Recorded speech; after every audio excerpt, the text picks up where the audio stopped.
meant. Like that path that this could have gone, and we'd be still doing shows talking about that loss to the Rams, would have sucked. My God, it would have sucked. Yeah, that would have sucked big time. But you know what, Doug? It didn't happen. It didn't happen. Yep. Lions beat the Rams. Let's go to Brian next on 97.1 The Ticket. What's up, Brian? Hey, guys. How you doing? All right, Brian. I couldn't agree more with what you're saying about the Rams. That gives me a stomach ache even thinking about if we had lost that game. But we didn't. We won. And so now I'm switching hats. And if I'm a San Francisco fan, I'm terrified of the Lions coming to town. I am second-guessing everything that we thought wonderful about our team, and I'm scared to death. I'm covering my kneecaps. I'm covering everything else. I am scared out of my mind. They're losing sleep because the Lions are coming to town, and our fans are coming to town, and our fans, like you guys have been saying, our fans are everywhere. I'm sure everybody's seen the map where it's like the Lions and the San Francisco has their own little contingent of fans. We are the world's team, and if I'm San Francisco, I am not happy this week. I just want to get it behind us, and it's a bad dream. The Lions coming to town is a bad dream. I got to tell you, they've got to be a little bit, if you're a San Francisco fan, you've been to back-to-back NFC title games, and you've lost them both, and this is your third in a row. I can't imagine them not looking past an opponent, but there's no way Detroit's looking past San Francisco. There is a chance that San Francisco's looking past Detroit. And I'm not talking about everybody, but I'm talking about enough players in that locker room to make a difference. From a fan's perspective, though, I think they're watching. I think they're seeing what's happening, and they see Dan Campbell and they see the tools that we're bringing, and it's just this mentality that we have. There's not a mentality that we're coming into a game with it like, oh, maybe we've got a chance. Our guys are going in there to win this game. Well, yeah, and I don't know that San Francisco's looking past. It's just it's more possible that the 1 seed is looking past the 3 seed than vice versa. I totally agree, Doug. And it's not just the 3 seed, it's the Lions. They've been in the, no one's given them a chance for so long. And then I know you hate it, Gator, but lovable losers, all that stuff. I mean, and it's a big if anyone's overlooking anyone, it's the Niners overlooking the Lions. And I think there's way more pressure on the Niners to pull this off than the Lions. I don't believe in the house money stuff, but I will say the pressure is more on the Niners. They're the favorite. They've been denied how many times? They got to get over the hump. Purdy's got to prove he's the real deal, right? So I think when Campbell talked about getting away from the distractions, it's one less distractions for the Lions. So let me ask you a question about the mentalities of the quarterbacks, too. Has Goff won over this town, this coaching staff in this town? Is he? Dude, if you're at Ford Field the last 2 weeks, you know he has. Okay. Because the crowd chanting his name is a real thing. I mean, against the Rams, you could blow it off and say, well, they just want to show up Matthew Stafford. They were so damn loud for him against the Bucs. They would just show him on the big screen, standing in the tunnel, waiting to lead the team out, and the crowd went sick. I think Detroit is absolutely warmed up to Jared Goff. 2 playoff wins. Haven't seen that since the 50s. I think they believe in him. And here's something else. And King kind of spurred us on with something he said there. The mentality of the Niners, I like in this one, and I would try to, if you could just bottle this up and give it to them. Is this similar to the Lions at the Packers to finish off last season? Pressure was all on the Packers, right? Packers, if there was any pressure, maybe they looked past them because they figured, hey, we're going to beat the Lions, we're going to make the playoffs, do all this. But there was pressure. If they didn't, hey, Aaron Rodgers is going to walk. What's going on here? Lions went in there and just smacked them in the mouth at Green Bay, the frozen tundra of Lambeau Field. They didn't care, and they dominated the entire game.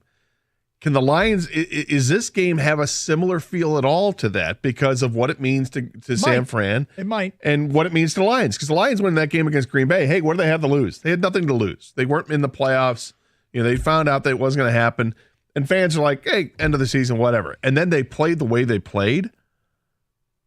I think it's similar. It might be. I guess my follow-up question, too, to that has clearly, I asked a question I knew the answer to, which is that Goff has won over this town and this fan base, et cetera, et cetera. Can the same be said of Purdy? I don't know. I don't know the answer to that question. I think if you're in San Francisco and he hadn't even won over his coach because his coach was trying to reach out and see if they can get Tom Brady. Okay, now, great. You're trying to get the GOAT. Got it.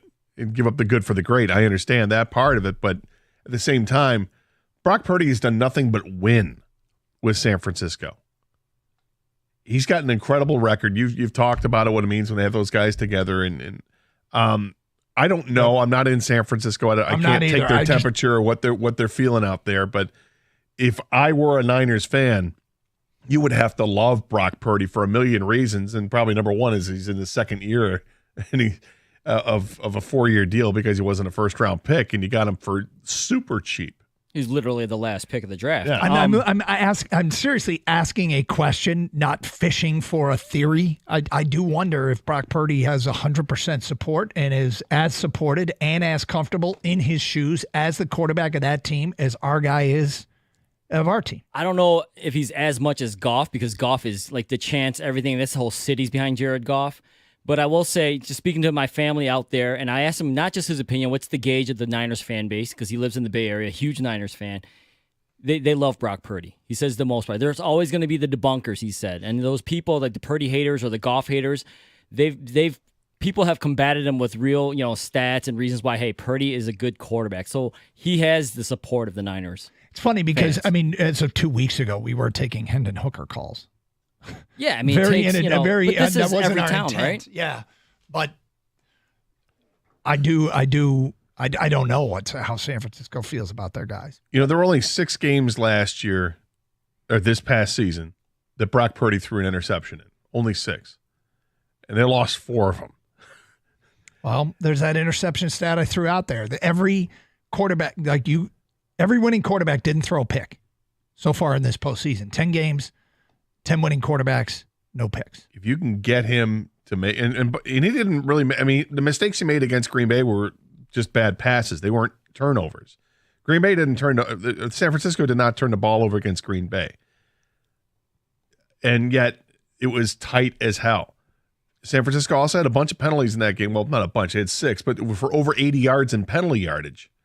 Is that another area that the Lions, if they clean up, is it just another indicator of ways you beat San Francisco? You don't do stupid things. Don't commit the dumb penalties, the pre-snap stuff. Don't do any of that. Don't turn the ball over, which is easier said than done. If you accomplish those things and then get takeaways, now you're cooking. They also got gashed by Aaron Jones by a few runs, which Jahmyr Gibbs has the capabilities of doing. Jones had one giant run of 53 yards and then had 65 yards rushing the rest of the way. I don't expect this to be the case, okay? But if the 2 teams that showed up in Detroit and San Francisco last weekend show up this weekend in San Francisco, the Lions are going to the Super Bowl. Yes. If the teams that played most of this season show up, different story. San Francisco probably wins. It's Carson Anderson, 97.1 The Ticket. Rev up for the new year with a brand new Chevy truck or SUV from Sarah Chevrolet in Sterling Heights. As the #1 volume Chevy dealer in Michigan, Sarah Chevrolet Sterling Heights right now has a huge inventory of popular models like the legendary Silverado or the award-winning Equinox that are ready for you to test drive and take home today. So hurry into Sarah Chevrolet today and get 2024 off to a great start. Sarah Chevrolet Sterling Heights, 17.5 in Van Dyke and Sterling Heights. Call 87-SAY-SARAH or go to saysarah.com. That's SAYSERRA.com. Together, let's drive.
This is a hell of a trade rumor. What? But you know what? Let me back off. Is it a whoa? It would be, although I'm going to have Kang. Hold on. Whistle for a second, would you? I'm going to talk to Kang. Okay, I'm not going to whistle, but I understand that, there are some things that you have to double check. I just want to see if it's legit. I'm going to have on Kang X do and some see if it's right. I'm going to, and do a little vetting. Oh, some vetting. Yeah, well, we've fallen for crap, that gets thrown against the wall. Thank you for saying we. Yeah. I appreciate that. It's team effort, right? It is. Yep. And we try to do our due diligence and do our best. Yes. So you see something floated out there and you're like, whoa. And then you go, well, maybe that's not the best. Of Right. solutions. So we'll throw it on Kang's shoulders. Yeah. Can't make the quick call whether or not it's worth talking about. But okay, let's get back to your open line calls, 248-539-9797. Let's go to Dan. You're on 97 to Ticket. Hi, Dan. Hi. I am nervous about the game because I think their defense can hold our offense because they have Fred Warner and some of the other guys. Well, they do have. I think that their defense is definitely better than the Lions' defense as a whole, and they do have playmakers there. They've got two outstanding edge rushers. They've got a couple Keep your of radio down for us, Dan. Could you? Their two linebackers are great, and they've got a solid secondary that likes to intercept the pass like few other teams. They're really, really good. It's a problem with San Francisco is that they are as well-rounded as you're going to find. Let's go to Bernard. You're next on 97 to Ticket. Hi, Bernard. Gentlemen, good afternoon. What's up? I'm very, I don't talk Super Bowl because if we don't win Sunday, Super Bowl don't mean nothing. But I'm very impressed with the Lions right now. I think they finally got the coach that tells them straight out if, because pressure will break pipes. And I just think that the games that they used to lose, like the 1-point games, they can play. They know how to win those games. If you want to have a shootout, they know how to win those games. So I will hang up and wait for you guys' comments. Well, I mean, look, I don't believe in the house money thing either, but I think the Lions are as loose as they can be. I think this first time through, I think they are chesty. I think they are feeling no pressure. I think they are confident, and I think they relish the underdog role. Yeah, I think they do as well, and we could see some new faces on Sunday. Might see James Houston. And if I were the Lions, I wouldn't announce anything until game day, until you have to turn in your active roster. Mm-hmm. Don't need to let them know what's going on. Zach Ertz might make his Lions debut on Sunday. I suspect he will. I mean, they signed him. Seems to be in shape. Dan Campbell says he's in shape. Okay. Needs to learn as much of the playbook as he can, but I don't know how it's not like he's going to be starting. So I think they can get something out of that. And those are two pieces that might pay off. But they're also two pieces that we haven't seen all season. So don't really know. Okay. We decided we will go with this trade rumor. It linked to a story from a credible journalist, and that journalist is James L. Edwards, who covers the Pistons for The Athletic. I'll read this verbatim. The Chicago Bulls and the Pistons have had conversations involving Zach LaVine, league sources say. Chicago appears to be locked in on a package including Bogdanovich and one of Detroit's blue chippers for LaVine and his hefty contract. Once again, the Pistons have shown no interest in parting with Cade Cunningham, Jaden Ivey, Jalen Duren, or Asur Thompson. It is possible Detroit considers adding LaVine when and if the Bulls' asking price goes down. However, those are discussions that have been happening and will continue to happen internally. So the Pistons don't want to trade Cunningham, Ivey, Duren, or Thompson, which I can understand, yet they're so bad. And I would typically say, yeah, I'm not parting with one of those guys for Zach LaVine. I might part for one of those guys for somebody of Zach LaVine's ilk. I've never been a Zach LaVine fan. Well, he's also playing not his worst basketball, but his points per game has dropped significantly. It's the lowest total he's had since the 2017-18 season. He's averaging 19.5 a game, but it's a far cry from the 24.8 he averaged last year, the 24.4 before that, the 27.4 before that, the 25.5 before that, and the 23.7 before that. He's only 28, but he's also played in 25 games this year. I'm not so big on Zach LaVine. I mean, it's a big name. It's a guy who's, kind of fun to watch because he's got some crazy vertical leap and all that. But is that a future piece? Did you envision him as a future piece? He's not too old. He's only 28, but he's played in the league for a long time. He's pretty unhappy in Chicago. I assume that's for some of the reason why the lack of production this year, because it is down for sure. I'm not endorsing this trade by any means. It does kind of smell like a Blake Griffin type deal just to make a name, but Blake Griffin was literally on his last leg, and Zach LaVine's not. I think, Doug, you've always not liked LaVine, I think, because you're kind of jealous of how effortless everything looks for this guy, right? The way he runs up and down the court. Yeah, he just jumps so easily out the building. I always predicted that. I thought that Weaver was going to make a big trade. This is before they had the record-breaking losing streak. Like, he was going to have to make a big trade to kind of save his job. This would be, I honestly believe, like, this is a true report that, they're discussing something like this. Like, personally, the only untouchables for me are Cade and Jalen Duren. Ivy's been playing a lot better lately.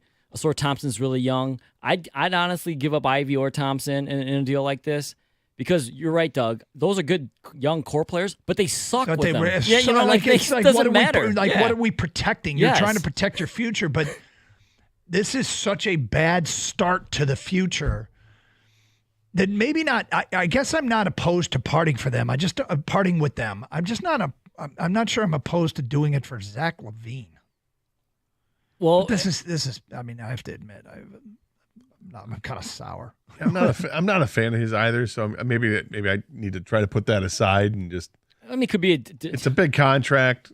He'd be signed through 25, 26, and then he's got a player option after that. And I mean, this is a guy who's making $45 million a year, basically. I feel like every decent player in the league is making $40 million plus in the NBA. Listen, when's the trade? The trade deadline is the first week in February, like February 8th or something like that? 9th or something. So, which would be just after the first week. I suspect the Pistons are going to be heating up significantly in the trade rumor mill because of Bogdanovich. Because any team that's looking for instant scoring, 3-point threat, that's the guy. Mm-hmm. And, I mean, look, he had, 33 points last night, shooting the ball really well. You know what he's capable of. And I think you can sit back if you're the Pistons and listen to some offers. And sure, I'd like them to be proactive and identify a player they definitely want who's going to help this team and be part of the team's future. I like the idea that they're, letting it be known that they've got their core group of players that they don't want to give up. Look, they got Bogdanovich. You want to unload a big contract on a player like LaVine? We'll give you Bogdanovich. He can help you out. But you want one of those other guys, good luck with it. I'm leery of high-scoring stat stuffers on bad teams, which is what Detroit has had, but we've got really young guys. We've had him before with Christian Wood. We have one right now with Cade Cunningham, don't we? Yes. But Cade Cunningham's just starting his career. LaVine's pushing 30, and he's never really been on a particularly great team. And, he puts up a lot of points for a bad team. So, I don't know. All right, let's go to Obi. You're on 97. To take it. What's up, Obi? Hey, how's it going, guys? How you doing? Okay. All right. So I just wanted to talk about the Lions real quick and what I'm feeling. How's my confidence level about everything? Yeah. So, this whole year it's weird because when we faced the Panthers, I felt nervous throughout the week. Even when we faced Baltimore, I felt nervous throughout the week. When we played the Rams, when we got in the playoffs and we played the Rams, I felt nervous from the moment they announced the game to the moment the game ended. And then we played the Buccaneers. I still had a little bit of nervousness, but for some weird reason, when we knew we were playing the 49ers, when we had won that game, there was some weird calmness about this week. I feel like it's Thursday. I'm not feeling any nervousness at all. I have a confidence level in this team that I've never felt in my life, and I've been watching the Lions for a long time. I almost expect Goff to still play elite like how he has been. I expect Gibbs to pop off a few runs. I expect Christian McCaffrey can maybe go off a little bit, but not enough to do much. I just have the expectation and the feeling in my gut that the Lions are going to win this game, and it's something that I've never felt before, Obi, and nervousness is not there. You know what? To me, that is the definition of the changing culture and the getting rid of the three letters. Is it to me, when I started having that expectation where I wasn't like pensive or waiting for the other shoe to drop, Obi, that's when I realized, holy crap, they've really changed things. I expect them to win. And right. and I genuinely do. Right, and we might not win, 42-21, but you have this weird feeling in your gut that they're going to go into San Francisco and they're going to somehow win by, call it a field goal, call it 4 points. You have a gut feeling that they're going to pressure Purdy, they're going to keep Goff upright, and they're going to win this game and go to the Super Bowl. Well, I don't know. I'm not as confident like that they'll win this game, but almost every game that they're playing in, I felt very confident. I have a ton of respect for San Francisco. I'm holding out hope that Green Bay did something that exposed Purdy. I just think Purdy had a bad day like Goff has had occasional bad days. And I think Purdy was impacted by the weather more than Jordan Love. And people say, oh, both teams had to play in the weather. Yeah, and some people are going to be impacted more by it. And I think Purdy was. Though he did play at Iowa State, where it's always sunny in Ames. That's right. Let's swing around the league next. 97.1 The Ticket.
We were discussing earlier possibilities of Lions players and coaches getting postseason awards. And then there's this one. Brad Holmes has just been named the Executive of the Year by the Pro Football Writers Association of America. That's an easy one, right? Yeah, without looking at all the work that the other guys have done, it feels like he'd be a strong candidate. I think I'd want to look real hard at Houston and the Jets probably, right? No, not the Jets. No, not the Cleveland.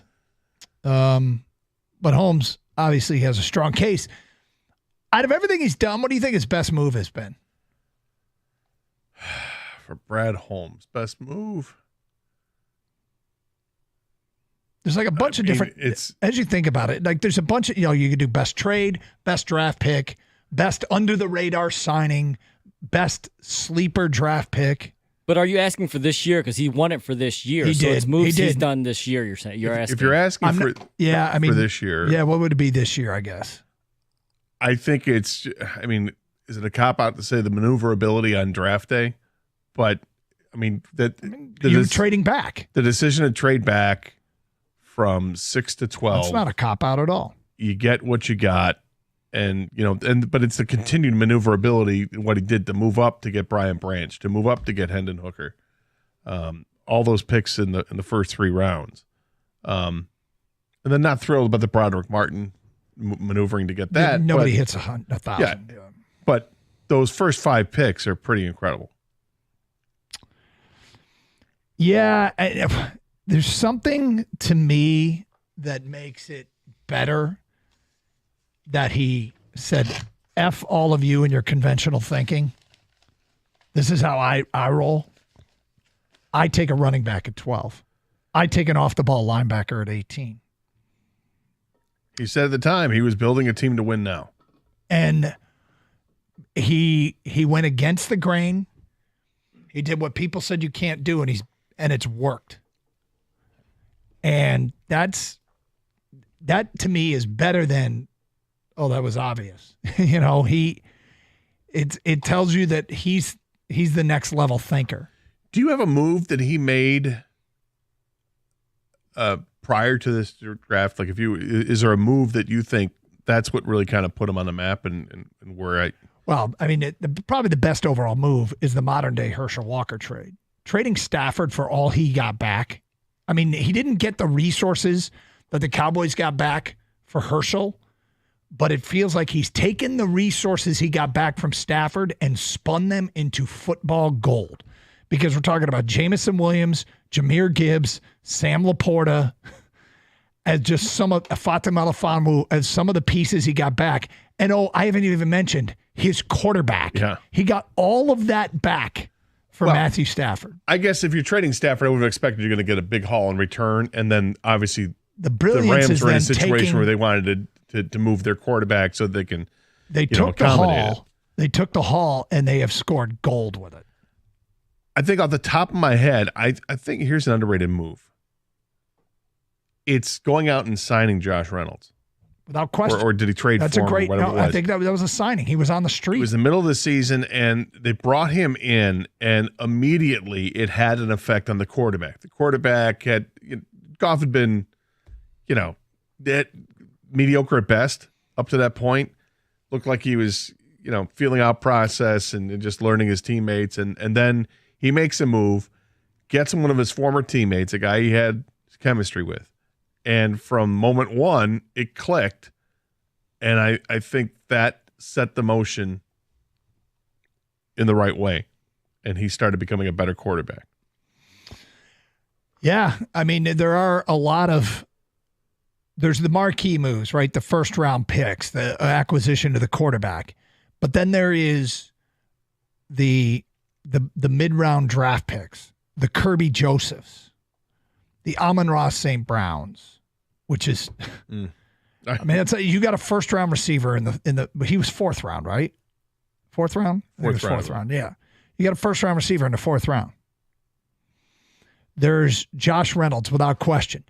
Even at the time, some of the most unpopular stuff, Alex Anzalone, Remember even when he signed the extension, people Detroit was like, well, I mean, he's okay, but I'm not comfortable with that, and that's worked out. And there's our executive of the year, Brad Holmes. Mike Valeni is in studio. I watched the preview for the show you're watching. Oh, for American Nightmare? Yeah, no, I'm in on that. Yeah, I'll get to it. Yeah, it's going to be interesting. Evan recommended it, and noted. I'm going home, jumping on the Pelly, and watching episode 2. Try the new True Detective Night Country. Well, very creepy. I know you didn't like season 1. No. It wasn't that. Spin. Remember, I ran out of HBO expired because I only got it for a month for Hard Knocks. I've recorded the first 2 episodes. So I haven't had a chance to give watch it a spin. I'm Super creepy. Oh, I'm definitely going to watch it. The new True Detective. What Rico just got up and walked out. Okay, good. We'll talk to you later. All right. Rico just opted out like Debo. 9 seconds into crosstalk. Yeah. Well, we're not going to say anything. I'm not going to say anything. No, I don't even have. How could I go? Box office television. I don't know why he's walking on. None of us have seen it yet. I plan on watching it. I love the True Detective series. Yeah, you'll like it. That's all I'll say is you'll like it. Good. Really solid. Yeah, Jodie Foster's great in it. That was too much for Rico. You'll like it. Jodie Foster's great at it.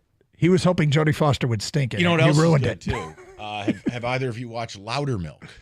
No. You remember Peter Livingston from Office Space? Yeah. All right. So he's the star of it. He's a drug and alcohol counselor, but he's Ron Livingston. I'm sorry. He was played Peter in I Office apologize. Space. Yeah. It's almost like Liar Liar, where Jim Carrey has to be brutally honest. Has to tell the truth. That's what this guy does, but he's brutal to all the addicts, but it works. And it's like pure sarcasm and jokes. Like no one makes comedies anymore. What? It's a comedy. What network is Netflix. Okay. Which show is this? I have Netflix, yeah. For now. Louder Milk? Yeah, it's really good. Netflix is on life And they're support. just rapid fire. They're like, the 25-minute sitcom style episode. Did you say Netflix on life support? Yep. For you? Yep. Why? Because when they raise the price because they got WWE, I'm out. Yeah, they're going to raise the price. But all right, it's a big deal. I'm not recommending anything to you anymore. I'm done. I'm the worst. It's a reflection on me, not you. It's not. I just feel terrible. I'm like, dude, awesome show. You're like, where can I get it? And then no matter what I say, you're going to be like, yeah. Well, look, I've got some Netflix time left. The price hasn't gone up yet. But all right. What do you got planned coming up next?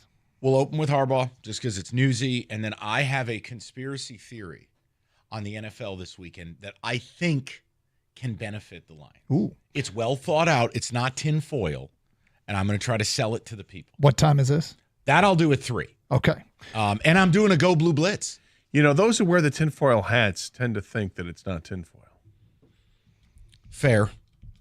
And I'm sure the listeners will tell me. I really think this could aid you. And I'm selling hope as we move along. Awesome. All right. Have a great show. Stay safe, everyone. Please treat each other with respect. 97.1.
Brought to you by Michigan Hair Restoration. NCAA officials meeting with Power 5 commissioners in Washington, D.C. today to discuss the litany of transformative, existential issues facing major college sports. One major topic, NCAA President Charlie Baker's so-called Project D1 proposal, which would allow schools to engage in NIL deals directly with athletes while also creating a new football subdivision for the richest programs to govern themselves. Baker's idea isn't popular with Power 5 schools because it doesn't regulate NIL or go far enough in addressing the elephant in the room, which is including athletes in revenue sharing. Big Ten officials reportedly picked apart the project in an hour-long meeting with Baker last week in Chicago. Another major issue that's on their minds, sure to come up today, is the House versus NCAA case, which could cost college sports billions of dollars in retroactive NIL payments. Yahoo Sports' Ross Dellinger says a settlement in the case could be catastrophic and, in context with the sport's other issues, might lead to the long-prophesied breakaway of the Power 5 from the NCAA.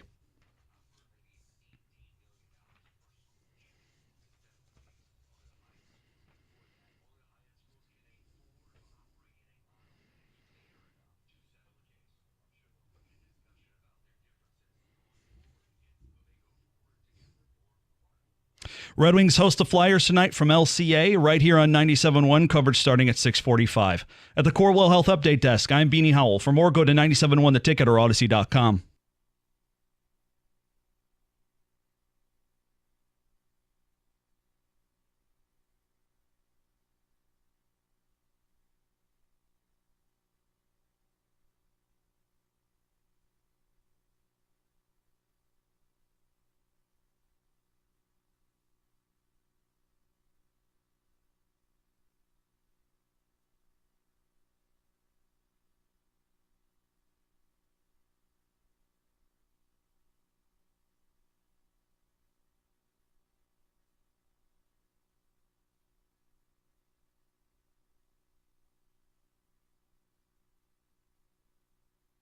Two o'clock, jam-packed show today. Not sure how I feel about that song. Welcome in. Hold on. Wait for the slow fade. There it is. All right. Where did the cowboy stuff come from? Because he's from Wyoming. He's a cowboy. Oh, okay. You know, he's out on the Palouse. I thought he actually said it. Well, it's just how he plays. No, I mean, not all things you say have to, just ask Jim Harbaugh. Let's get into it. Let's be done with it. We'll shovel the dirt on this and we can move on. I do have a Go Blue Blitz for everybody. I was interested when you told me about this. It's going to involve you and David. Okay. And Kenny is our SEC honk if he'd like to participate. It won't involve me. I'm going to go around the room and I'm going to ask you what I think are critical questions in now what is going to be a post-Harbaugh era. So someone needs to do a wellness check on Wojo and the Wolverine media, who, once again, get nothing right. Just continue reporting on the world as you want it to be, not how it actually is, everybody. You mean he's not in Ann Arbor right now? No, he wasn't in Ipsy. Sorry. So Harbaugh's gone. So what now? Now, I'm not going to do the show about your feelings. We kind of talked about that the other day. I actually walked away, Rico, with a couple of takes on this. And the one I keep coming back to is anyone out there willing to actually look at this and ask the question, did he leave you worse than he found you? Now, before you get all crazy and you dial in the phones, the national title ain't got nothing to do with how he's left you. I mean... So you mean from this point on? This point on, A, got that pesky NCAA thing over your head. B, he destroyed your reputation. It's over. 3, the recruiting is nowhere near where it should be for a team with the absolute dominance on the field that they've had. Shout out the 19th ranked recruiting class. Like, what? And the whole roster's leaving, and now he's gutting the staff. When he arrived, make no mistake about it, you can make fun of Brady Hoke and the play school headset and the whole bit. Jim Harbaugh inherited a team full of NFL talent. You don't believe me, go look. Yeah, Brady could recruit. NFL talent everywhere. There was no scandal. Michigan's reputation was still pristine. Look at how he left you.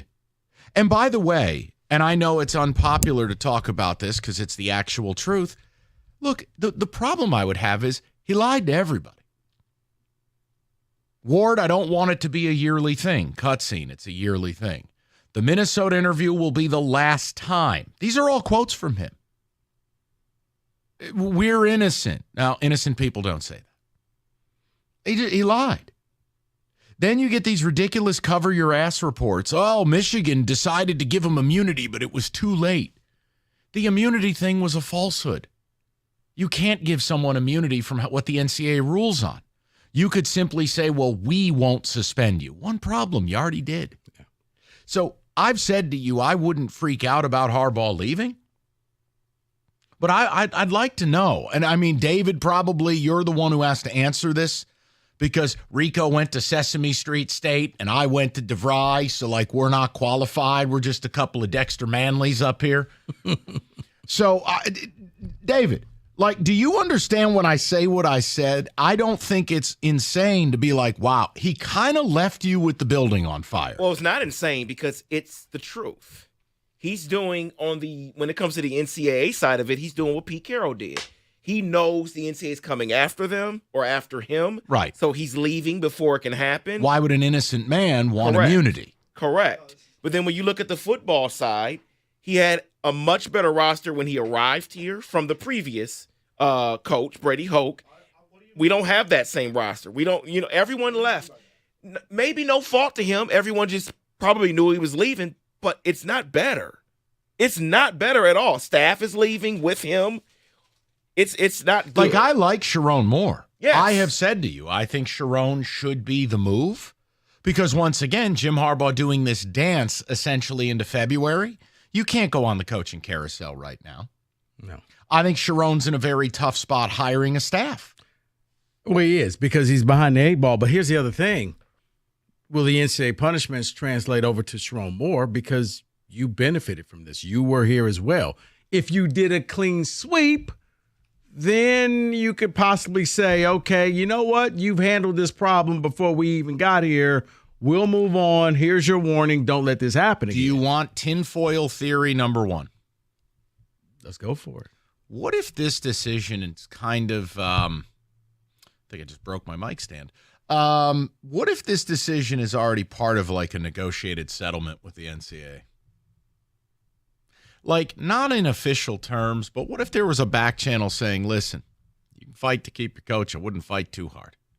He happens to go to the NFL. We'll take a little easier on you. We want him. We want him.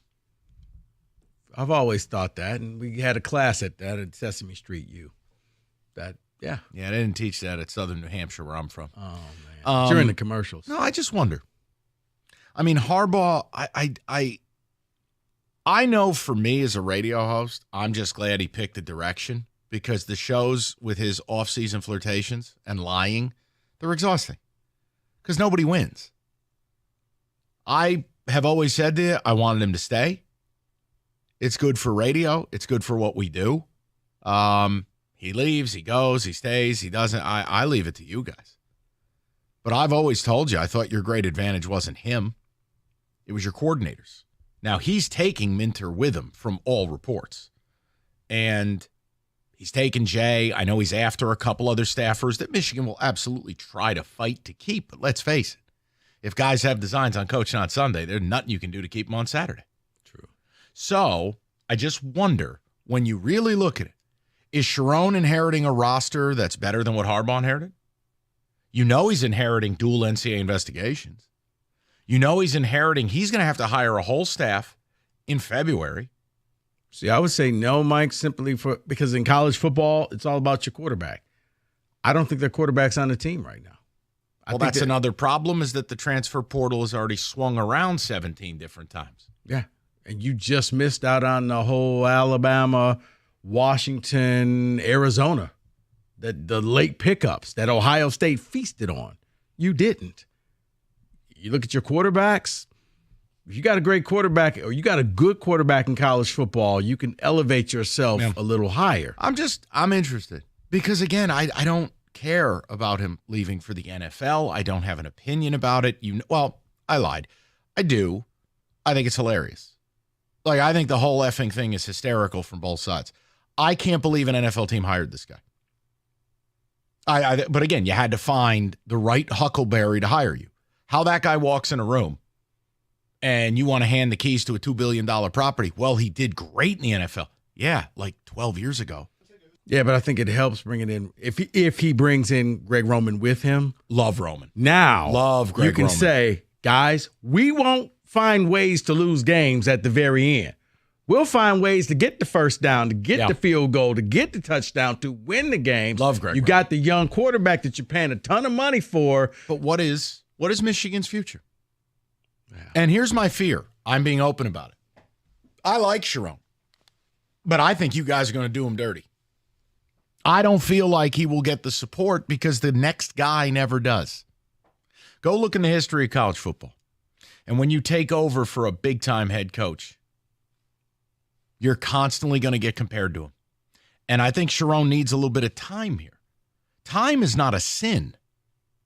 College football, unless you are firing on all cylinders, is largely a cyclical operation. There are very few programs that just do it every year. Now, Michigan has managed 3 great years while cheating their balls off. How do I know year 4, 5, 6, 7 are in the offing? Well, from a recruiting standpoint, they're not. They recruit well. They always do. But they don't have top 5 classes. They don't have 10, 12, 13 5-star guys on the roster. No, and to go to the playoffs 3 straight years, to win a national title, you would think that they would be up there with Georgia. They would be up there with Ohio State, why with I argue Alabama. His yearly flirtations hurt you with the best of the best. They did a great job retaining players. They did a great job fielding a team that cared about each other, loved each other. The cheating galvanized them. Mm-hmm. It was brilliant. But, like, now I go, all right, what is Sharon Moore's footprint going to be? And how long will they give him to do it? This is going to be a new Big Ten, a new schedule. The roster, you are losing 99% of your best guys. Like, that's not hyperbole. Jim Harbaugh touting that there are 19 guys that are going to play in the NFL. I think 17 of them are leaving. Yeah, all right, Rod Moore's staying and Mason Smith's staying. Great. Mason Graham. My point is, and he's a beast. The only reason he's back is he's not eligible. That kid's awesome. Right here, man, Will Johnson can't go. So my point is, what is the next step? I just would love to know where you're at with it. Because what I don't think about it. See, I'm glad it's done. See, I think the next step is how long does the honeymoon last? How long do you bask in we won the Natty and we're good? Does it end when you hit a losing streak? Because I'm with you. I don't think that Moore will get the backing, the unconditional backing that Harbaugh got. There's no way in the world he'll get 10 years to do something that Harbaugh did. He'll get a short amount of time where in about 2 to 3 years, if you don't do this, you're gone. And we're going to go and do what we did in the first place, go get a bigger name coach because we're Michigan. David, talk to me. Yeah, I think that you've been very subdued early. I thought you wanted him gone. I did want him gone. You've been very subdued early. Yeah, well, because I told you earlier in the week, yes, I wanted him gone, but it got real to me. And you do wonder if the next guy, Sharon Moore, is going to keep the train rolling. You do wonder that in the back of your head. I think he can. Mike, David, watch him get into that Uber with the suitcase and drive away and start getting all sentimental. Well, yesterday I heard that he was in Ann Arbor and he was back and forth. Ann Arbor, LA. Yes, I just want to make sure that the train keeps going. But it's worse off, and I don't want to hear people say, "Oh, but we won the Natty." You can't say that. No, that's not. I can because recruiting has been off. But that's after winning the Big Ten. Those are unrelated topics. Exactly. I'm asking you where he's leaving you versus where he found you. And you go, well, why are you bringing something like that up? Because it's different, and no one else on this station has. It's what we like to do. You want to just do what was your favorite Jimmy memory? I'm not here for that. Perfect temperature to sleep, 68 degrees. What's not up for debate? the eco-friendly, best mattress on the planet. It is the iComfort. Eco, supportive, designed to keep you cool, comfortable, and feeling restored. Serta's Perfect Sleeper for pressure-relieving comfort and support while maintaining a balanced sleep temperature. Serta mattresses, made in Michigan, have been for 110 years. Just go to Serta.com to find a retailer near you.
David on the ticket text. Callers lined up. We'll get to them. Got a football today to get to. And, of course, the Lions are going to be a big part of today. I have something for you.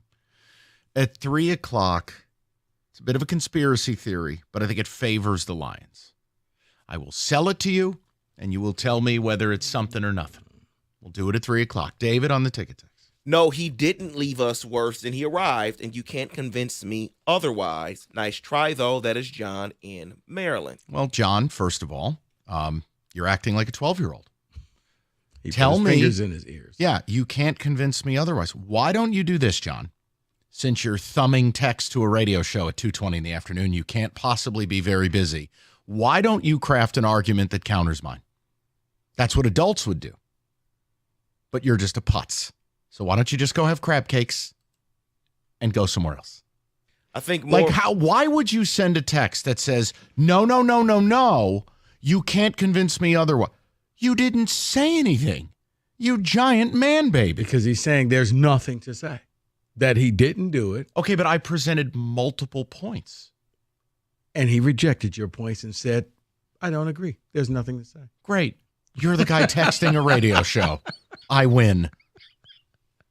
Harbaugh is only about Harbaugh. He was never coming back. This program is not in good shape, and Harbaugh knew it. OSU is loading up and have a quality team quality teams are joining the league. The fun is over. Someone else says that's crazy talk to say that we are not better or not the same. All Michigan fans want and alumni want is a natty, though. That's it, and we got it now. He can leave. Okay. You once again didn't address. See, you can get away with that with your friends. You're not going to get away with it here. Address the points or F off. I am asking you to think. I know that's hard for you. Because I think what you're saying, by not restocking the talent, you won the natty under a cloud of smoke. Let's just call it smoke. Do you become Auburn football? Who won? And they're not going to give back the title under Cam Newton, but they've been irrelevant since. The whole idea is it's an arms race in college football, and he left you in a tough spot. I've given you the reasons. Now, you want to go la, go talk to somebody else, man. Don't waste my time. Kenny, pre-qualify the texters. You don't have an IQ of 60. Don't read them. All I would ask for is a good old-fashioned argument. Like, if you don't like the things I said, argue it, debate it. It doesn't change my day, and it shouldn't change yours. But when you just want to deny reality, we have a psychosis in this country. Whether it's sports teams, politics, issues, what if you don't agree with someone, you never think to attack their points. You just go, well, no. What are you, 12? Eat your mashed potatoes. No. Okay, go to your room. I mean, like, what are we doing? Whatever happened to talking sports at a bar? I disagree, and here's why. Because you don't have any valid counterpoints. And the fact that this person probably just listens to us and has nothing. That's just you guys hating on Michigan because it's not they won hating the title. And it goes past the national title, because when you said that at first, I'm thinking, well, Michigan won the national title, so he did leave them in better shape. What's past is past. When you look at what happens next year and 3 years from now and 5 years from now, and you look at the fact that you don't have that next QB already lined up, that you're probably going to end up hitting the transfer portal for the next couple of years until you stumble upon that quarterback and the amount of talent.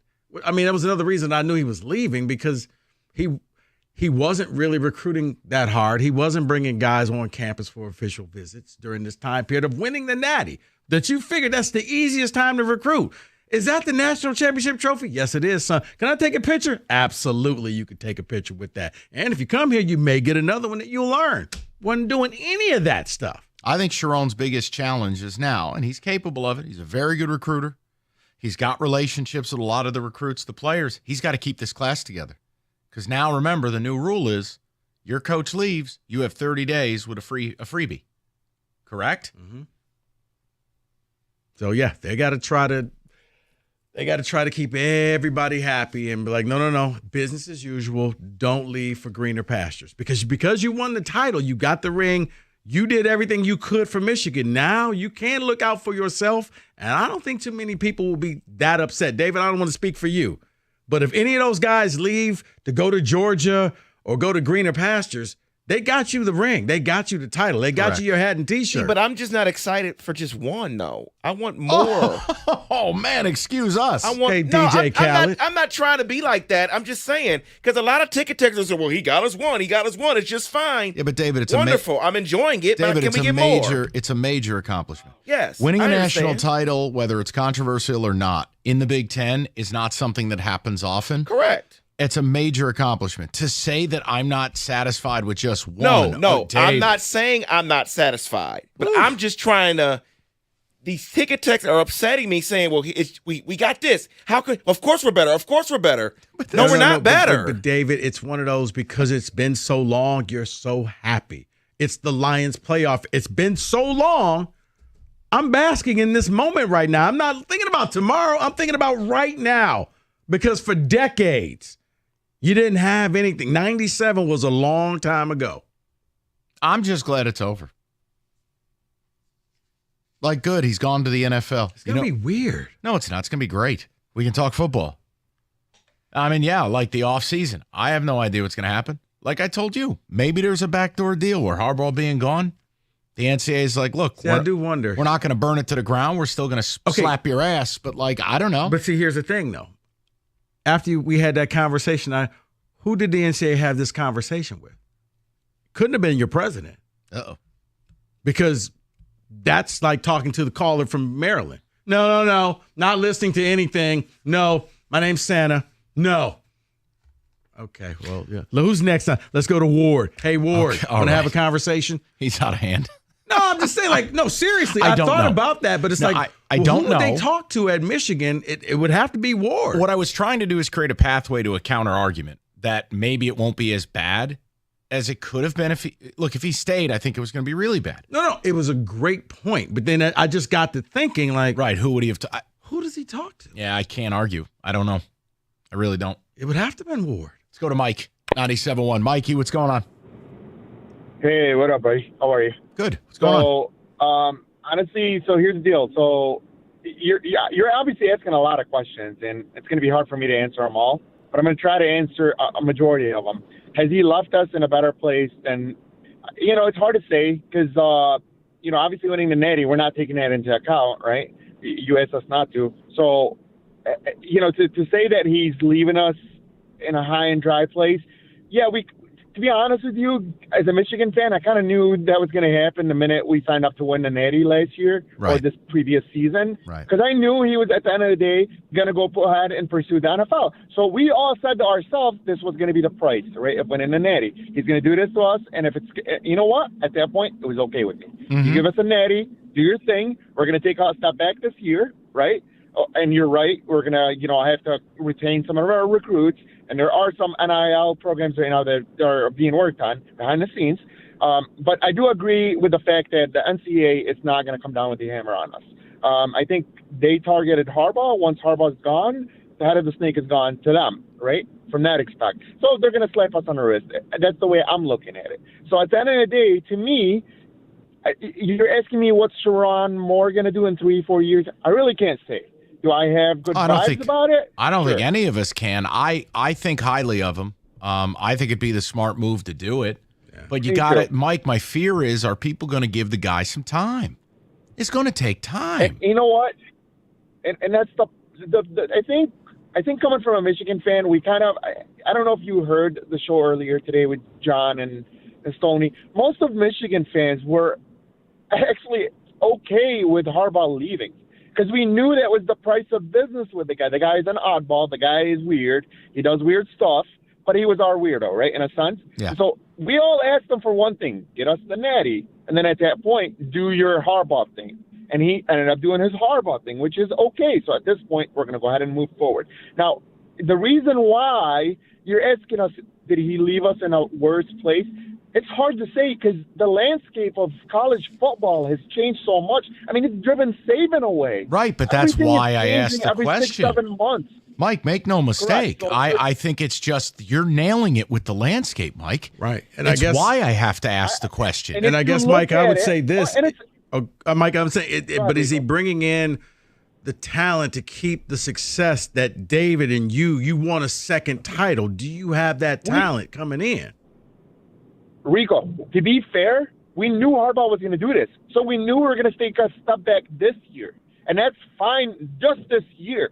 This year is going to be one of those things where give us 8 wins and we'll be happy. And I'll say this, and then I'll let you finish, Mike. Recruiting. Mike. Go ahead, buddy. Give Sharon Moore a chance. Don't blame him for the 8 wins. That's all I got to say about it. 100%. And you know what? Support him. Work some of those NIL channels for him because the landscape has completely changed. It's become one of those things where every 3 to 4 months you have to retain your players. Yeah. You have to try to poach other players from other. It's become It's a 24-hour, driving every big coach out. I think it's hurting both college football and basketball. I really do. 248-539-9797. Mr. Rico Beard. Mike, it's your favorite. It's Big Fitness Energy Sale. It's going on now through January 31st. You promised yourself you were going to get in better shape, but you didn't take advantage of it. That's okay. Planet Fitness, home of the judgment-free zone, they're going to help you out with this. Because right now, through January 31st, you walk in there 24 cents down, less than a quarter. 24 cents down, $10 a month, no commitment. You too can join Planet Fitness, home of the judgment-free zone. Mini Planet Fitness has all new cardio equipment and new strength training equipment. You can get a full body workout in just 30 minutes on the 30-minute circuit, and all memberships include fitness training. You get all of this, 24 cents down, $10 a month with no commitment. But trust me, you're going to love it, and you're going to maintain your commitment because why? You promised yourself you were going to do better. Stop by any local Planet Fitness to get started, or you can just simply go online, planetfitness.com.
All right, we are going to get to your phone calls. People are lined up. We're ready to rock.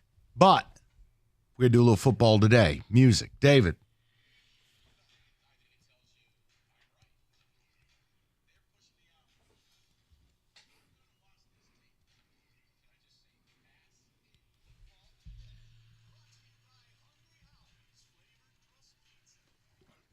So some NFL execs spoke to ESPN's Jeremy Fowler making predictions for Kenny. That's me. That's this guy. You know what he's doing? What? He's passing it along to the fellas. I am passing along some NFL exec predictions for next year to the fellas. Happily, Kenny passed it along. That's right. Okay, what do you got? Number one, these are just broad-based predictions on players or teams or things that could happen. Number one, Russell Wilson will end up with the Raiders. They need a vet. Russell Wilson originally wanted to go to this team when he was team hunting. Okay, my entire opinion on Russell Wilson will depend upon one thing: cost. If he takes like a Tom Brady-esque $20 million, a deal he can live up to, a deal that like makes sense, I can work my way into it. 48 million, no? No. Weird Subway commercials, also no. I would say no, because the Raiders look like for the first time in a long time, they're doing smart things. They hired the right coach, though it took him a long time to get there. But what would Russell Wilson bring to this team? He struggled. It wasn't like, oh, well, if you took him off of Denver, he would have barely been good. No. He was kind of the reason why Denver wasn't that great. So if I'm the Raiders, no. But, Kenny, you know what? The Raiders have been doing Raider-like things all my life. So, sure, why not? I was going to say, when was the last time the Raiders didn't do a Raider thing? That happens every offseason. Yeah, you're right. This one I'd like to direct at you first, Rico, then Mike. The 49ers roster will take a slight step back, which I enjoy for you. Execs have left for the general manager jobs in back-to-back years from that front office. That's a lot for Lynch to overcome. They'll get exposed in free agency and the draft, the NFL exec said. You would like to think the law of averages, it will catch up to them. Just like they're able to seem like they always replenish their coordinators with another competent coordinator. Yes, it looks like eventually it will, Kenny, but I don't know if it catches up to them this much, because I think the biggest thing they got to worry about is what are you going to do with Ayuk and what are you going to do with Brock Purdy. Everybody else is kind of locked up, and drafting, they kind of have been in that them picks type of mode. So they've given away most of their top picks. He said it all. He done it all. He said it all. He did it all. And none for me to do.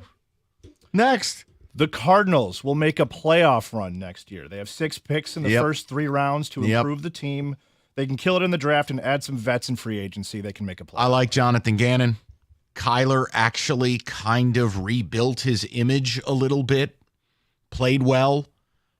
They need, obviously, it's no secret they need some help roster-wise. And look, the front office is getting cleaned up. To say they had some issues would be an understatement. I actually will buy that. I will buy it as well, and I think the thing that's really going to help them is you got to go and get that backup QB, because it seems like every year Kyler Murray gets injured, and then that's when the whole thing goes south.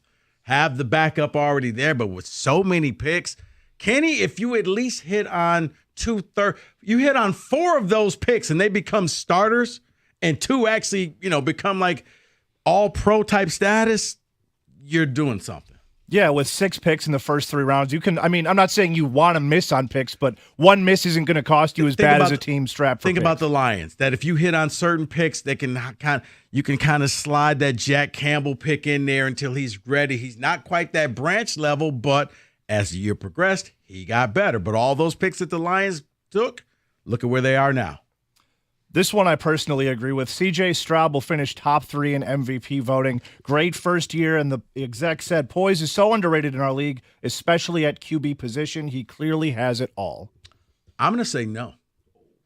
I'm going to say no only because the sophomore slump will kick in.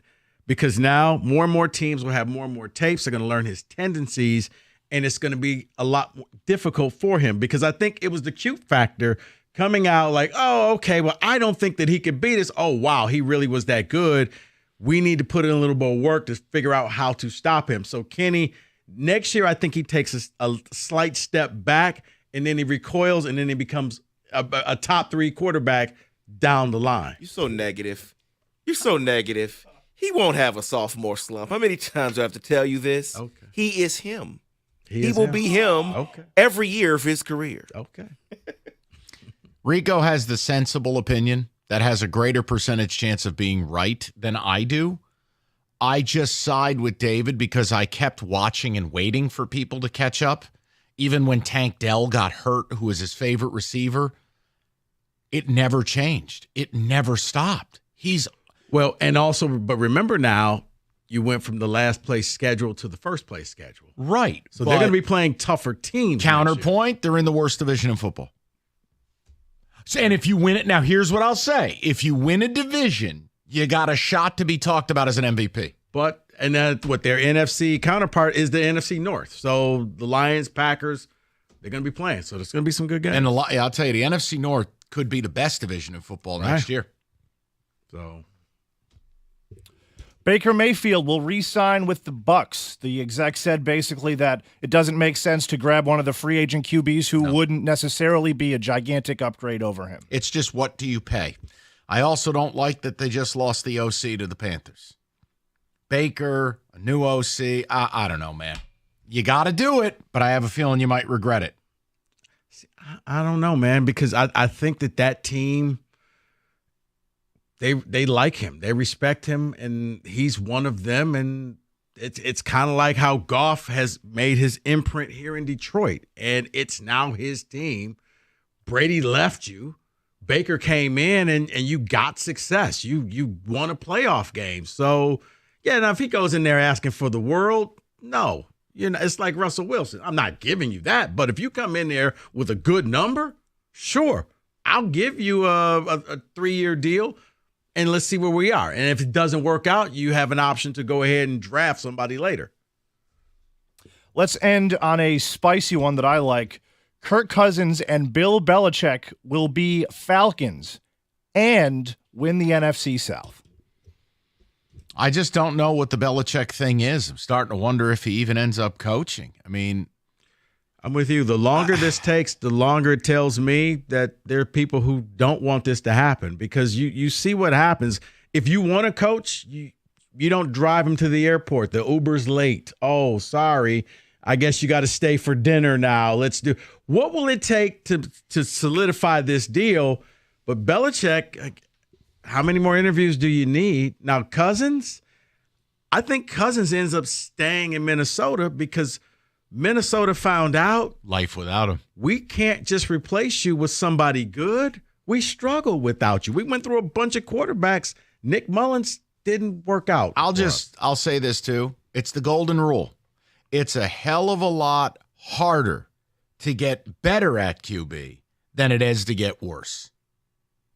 Lion fans could really, write that on the chalkboard like Bart Simpson about 1,000 times before you waste my time slandering Goff again. Then listen to some of these broke bleep teams Kenny brings up. And that is your NFL exec prediction blitz. All right, Northville Lumber, talk about them all the time. Oldest company in the state, largest Trex decking outlet in the country. Nobody stocks more. Nobody sells more Trex decking and lumber than Northville Lumber. You know the deal. Covered 26 football fields with the amount of product they move. They're the best in the game, and they have some of it as low as $1.59 a foot. They install all year round, so you can go, well, wait, why are you talking about decks right now? Because it's all year round. They'll introduce you to a Trex certified pro.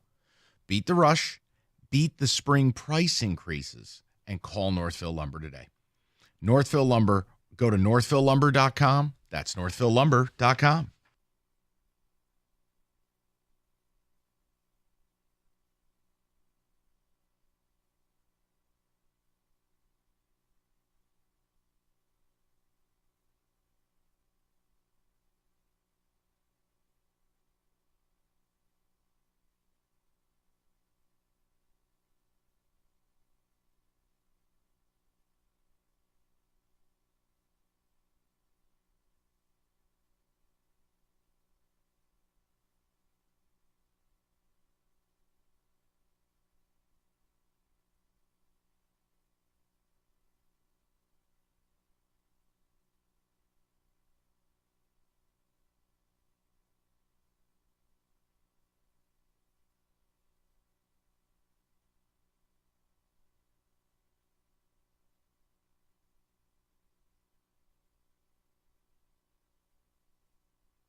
All right, I want to get to some of the people. We'll go on the board briefly. We had a red-hot night last night on the board. Dominating the hardwood, David. Dominating. But let's get to the people. Let's talk to Mike, 97.1. Mike, what's going on, bud? How are you? Hello? Mike, what's going on, buddy? What's going on? Numbers. Hey, Valenti, Rico, what's up, man? Go green. I'm a Spartan like you guys. Okay. Right. And man, look, I don't know if I may be off the rocker for this one, but I was so looking forward to are y'all guys still talking about Harbaugh? Yeah. Yeah. I was so looking forward to seeing if Jonathan Smith could pull off one of those games that D'Antonio and that Tucker did, that we just like took their soul, man. Like trouble with the snap, the Kenneth Walker game, and now he didn't just bounce. And I'm like, you kind of sold us out a little bit. I mean, I get you got the natty and everything, and you out, and I kind of knew he was gonna do that when Michigan hurt him, because I never thought he'd be the one for the longevity. But I was just hoping that we would get an opportunity to see if Smith could do the same thing, if he could make the same magic again. So, Mike, you didn't like the fact that he got to walk away with a 49-0 victory and walked out the door at your crib? Yeah. Right. Listen, right, I think right. what you're describing is part of my issues with college athletics right now, both on the basketball side and the football side.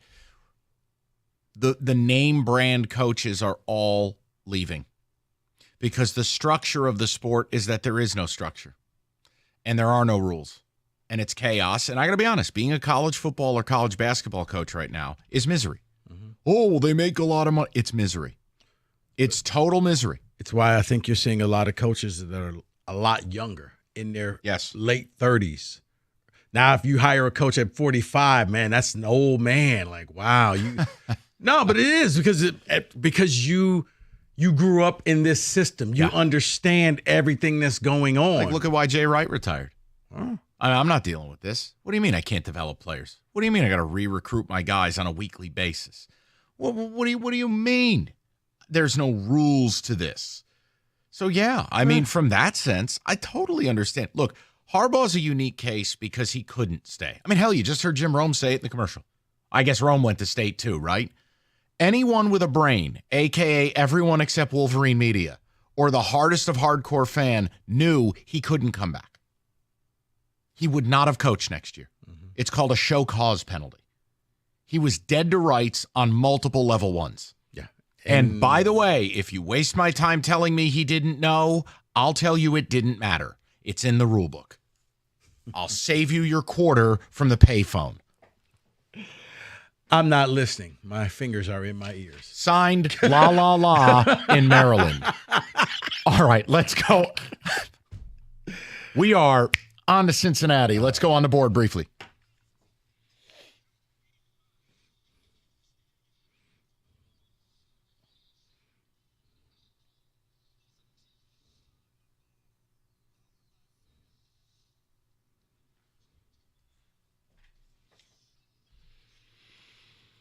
That's how I sounded at the end of the night last night. Combined with the in-show on the board and cash the tickets on the board daily dimes, 5 in one night. Who's bold enough to say we don't like the Pistons as a favorite? We love them. 1. How do you like Middle Tennessee State basketball? We don't like it. We love it.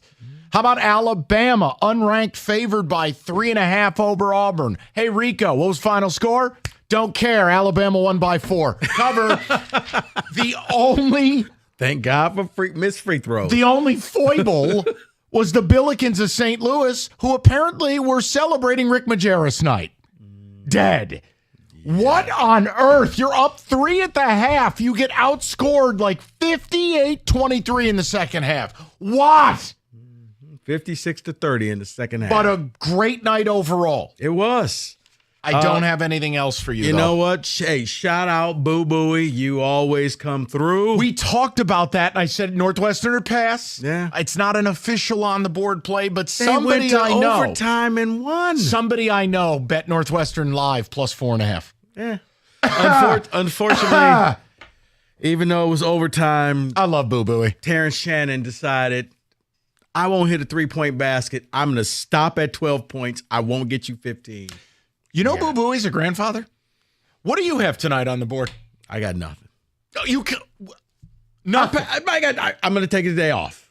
I got nothing. So you know what Rico likes? I lined his pockets with those picks yesterday, and he hit that money line parlay earlier in the week. So Rico Bucks, I know what you're doing. You're just waiting until Sunday, and he's going to strike. Oh, there's an anytime touchdown that's just begging for it. Let me hear it. You want it now? Yeah, I want to hear it. Let me see what the odds are. I'll get you the odds. Please Go do, ahead, because Kenny. I think it's important people get it now before it changes. Kenny, talk to me about ice hockey, the sport known as the NHL. Split again last night, 50-50 on plus odds, not bad. Will you just go 2-0 already? I'm trying. I actually am trying to go 3-0, but one pick I really don't want to tell you about. The first one, Coyotes traveling to Tampa, plus 185. Great value there. Tampa's playing poorly. The Coyotes are actually playing really well in their last 10. The Preds traveling to Minnesota, plus 105. I really like that one. Preds playing well. Wild, bad hockey team. And then there's another game that I just don't want to talk about. No, yes, you do. We're going to leave it. Yes, you do. It is the Blackhawks plus 465 at the Oilers. I wish it was that. Can I switch it to that? I'll switch it to that. I like that way better. You don't. And people, just so you know, I'm not seriously saying ever wager on that. It's a bit we have that I cannot believe the money line odds. The Blackhawks and the Sharks are so egregious. You see things you never see this in professional sports. Starts with the number 4. 465. Kenneth, what's the other game? I'm not betting it because I can't do it. Flyers plus 105 at the Red Wings. Flyers plus 105 at the Red Wings. Stoney loves that pick. Go Wings. I'm not betting it. But that would be a pick. If it was two other teams that weren't the Red Wings, I'd bet that. All right, Rico, what's the anytime touchdown people have got to get in now? Mike, it is the year of the tight end, and it's the tight end that nobody's talking about. Isaiah Likely, Baltimore Ravens. Yeah. Where'd he go to school? You know this. Wait, I do. I believe in you. I believe in you. Think vacation destination. Think spring break. Florida. Think turquoise field. Think Coastal? Bible coach. Coastal Carolina. Yes. Rico wins. Yeah. Excellent work. What are the odds? Plus 400. Love. Don't like love. Even with Andrews coming back. David? He's a touchdown machine as of late. Mike's yelling at me. The man is talking value. Nobody stops you during sermons. You don't stop him during that value. That ain't true. Now, what do you have? I had 2 great nights. I did the Denver Nuggets 2 nights ago. I did Nevada last night. Great call by Colorado you. State. They went wire to wire. Yep. So I'm with Rico and you. I'm done for the night. I'll go back this And weekend. guys, understand it's very rare. I don't have a lot of stuff for you. This is an absolutely atrocious college basketball card tonight. Yeah, no Big Ten, nothing. I picked my spots in the NBA this week. 3-0 on sides, 3-0 on totals. Leave me alone. You want the early Wisconsin MSU? I'll take Wisconsin. I don't know what it is. Yeah, just take Wisconsin no matter what. It's like Kenny when I do the prop bets. Wisconsin. I just know I enjoy watching almost every other college basketball team but Michigan State. Because you're more vested in them. I used to be. That's why. It hurts. We will have a seductive edition of On the Board tomorrow. I promise you. Lively, plus 400. I like that. I'm doing it right now. Okay.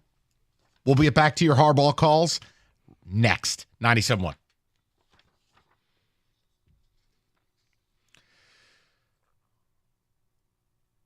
Delicate fade, David. Excellent work. All right, NFL playoffs. You know the drill. Championship weekend, yes, it's only 2 games. But that's where the prop bets become a real thing.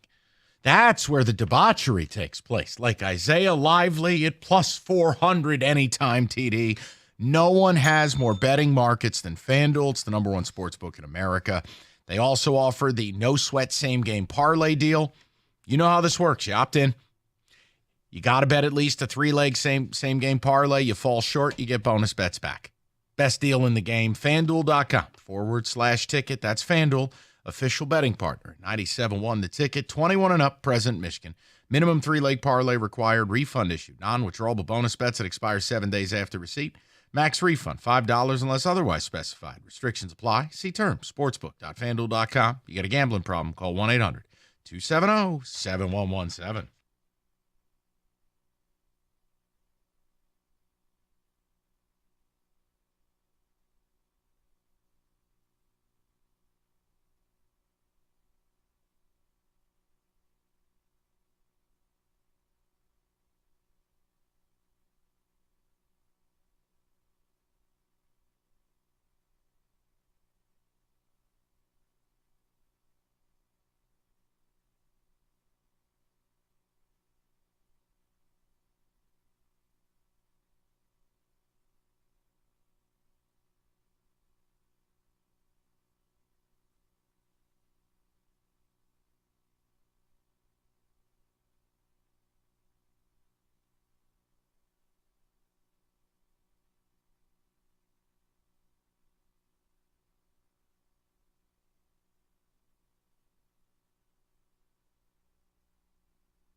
Brought to you by CGC Water Treatment. All signs point to Sharon Moore taking over in Ann Arbor after Jim Harbaugh became the first coach since Howard Schnellenberger in 1983 to win a national championship in college, then immediately leave for the pros.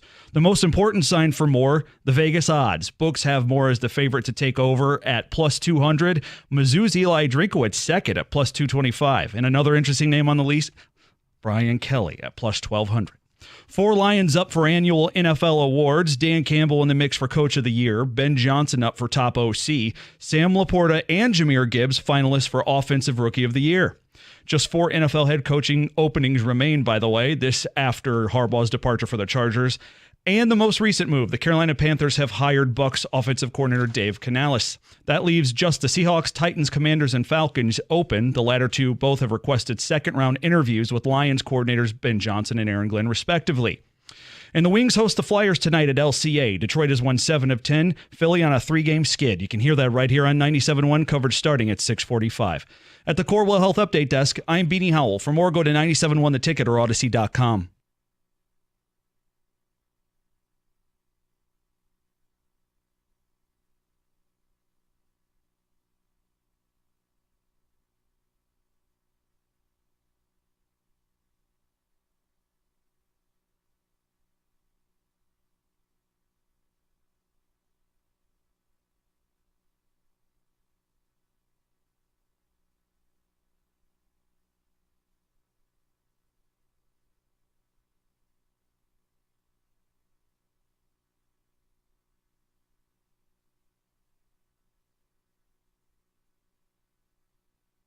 Thought. This is about tomorrow. This is about he found you. Your reputation was pristine. He had a roster full of NFL talent that Brady Hoke left him. That's factual. Can't argue that. And now let's look how he's leaving you. It's Pete Carroll 2.0, NCAA swirling, double investigations. Your reputation is shot. Your recruiting is not commiserate with a team having the success you've had over the last 3 years. And now he's gutting the staff and taking them to the Chargers. Now the Big Ten is getting a hell of a lot tougher. I just want to know if he left you in as good a shape as you were. I think you paid a very dear price. Now, again, if it's natty and I don't care if we're bad for a decade, respect. I'm not mad, but I'm also not having that discussion with you. I'm asking a question. Because the funny part of all of it, and believe me, there's no skin in the game for me. I wanted him to stay. We had a caller in hour number 1. Yeah, you're damn right I wanted a chance to beat the guy again. Beating Harbaugh is hilarious.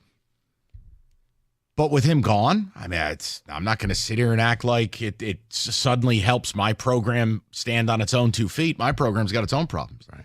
I'm saying you sold your soul to the devil. You know, you fell in love with a stripper. And he constantly was trying to find another pole to dance on, and he did. He told you multiple times, no, I want to be here as long as you'll have me. Cutscene, I'm interviewing. It'll be the last time I do that. Vikings. It's not you, it's me. Right, cutscene. Now we're back at it. And I don't know. I kind of feel like he got out in the nick of time. Maybe him leaving lessens what the NCAA does to you. I could see a sensibility in that, being that he is the CEO of the program that cheated their balls off the last 3 years. But the thing, God, all right, I'm going to say this. Please don't get angry. I'm asking you guys not to get angry. I think the Michigan fan base, it cuts 2 ways. And this is not an issue, Rico, of better than or not. I'm saying it's different. Okay. I think the people that actually went to the school are very upset about what the reputation of the school is now. The reputation of Michigan football. I think if I could hook John Jansen up to Robert De Niro's Truth Machine from Meet the Parents, I think John would be angry about what Michigan football is perceived to be right now because of Jim Harbaugh. So the vested interest that you went there, you have a degree from there, or you got or a if kid. you played there, Right. or if you got a kid there, or I just feel like it hits different. Like, I don't like the decisions Michigan State has made over the years that make the school look terrible. I went to the school. If I didn't and I just owned a Mo Pete throwback jersey, my feelings would be different. That's not a better than. It's different. Now, if you don't care about any of that, then the reputation thing is off the table. No big deal. But I'm saying in totality, Jim left you in a pretty rough spot here. And Sharon has got his work cut out for him. And I really sincerely hope people give this man a fair chance. Because it's very hard to replace the legend. It's very hard to replace the guy. You don't want to be the next guy. Right. You don't. You don't want to be Tim Floyd. I think you have a bit of a, if you want me to be polite, I'd say a retooling. I think there's a bit of a rebuilding that needs to take place. And that's before we get to your first disciplinary hearing this spring with the second one to follow that. Well, it's going to be a step back because Michigan's going to have to hit the portal hard. But because of their restrictions, they can't just bring in everybody. Big dog. What portal? The party's over. No.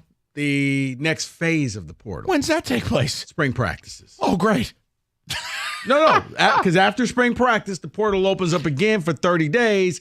These are all the people who didn't get that starting job, didn't like the amount of reps they got in practice, or I think there's greener pastures out there. Got you. So that's where Portal A has already taken place. Yeah. Which is is it fair for me to say it's the primo one? Yeah. Like the carousel and portal. Portal B is clearance rack. Like I feel like but you can get a lot of bargains on the clearance No rack. doubt.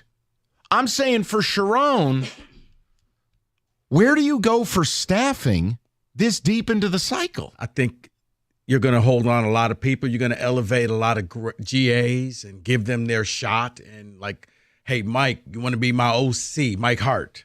You're going to be my OC. And you're going to use a line from Brady Hoke. This is Michigan. Come on, you can do better than that. But be careful. Last time in this state a coach left this deep into the cycle, I ended up with Jay Johnson, Scotty Hazelton, and Ross Ells. And that's what I'm saying. If be not, careful. unless you got a buddy who's a coach somewhere else and you're like, hey, David, remember we used to talk about this years ago?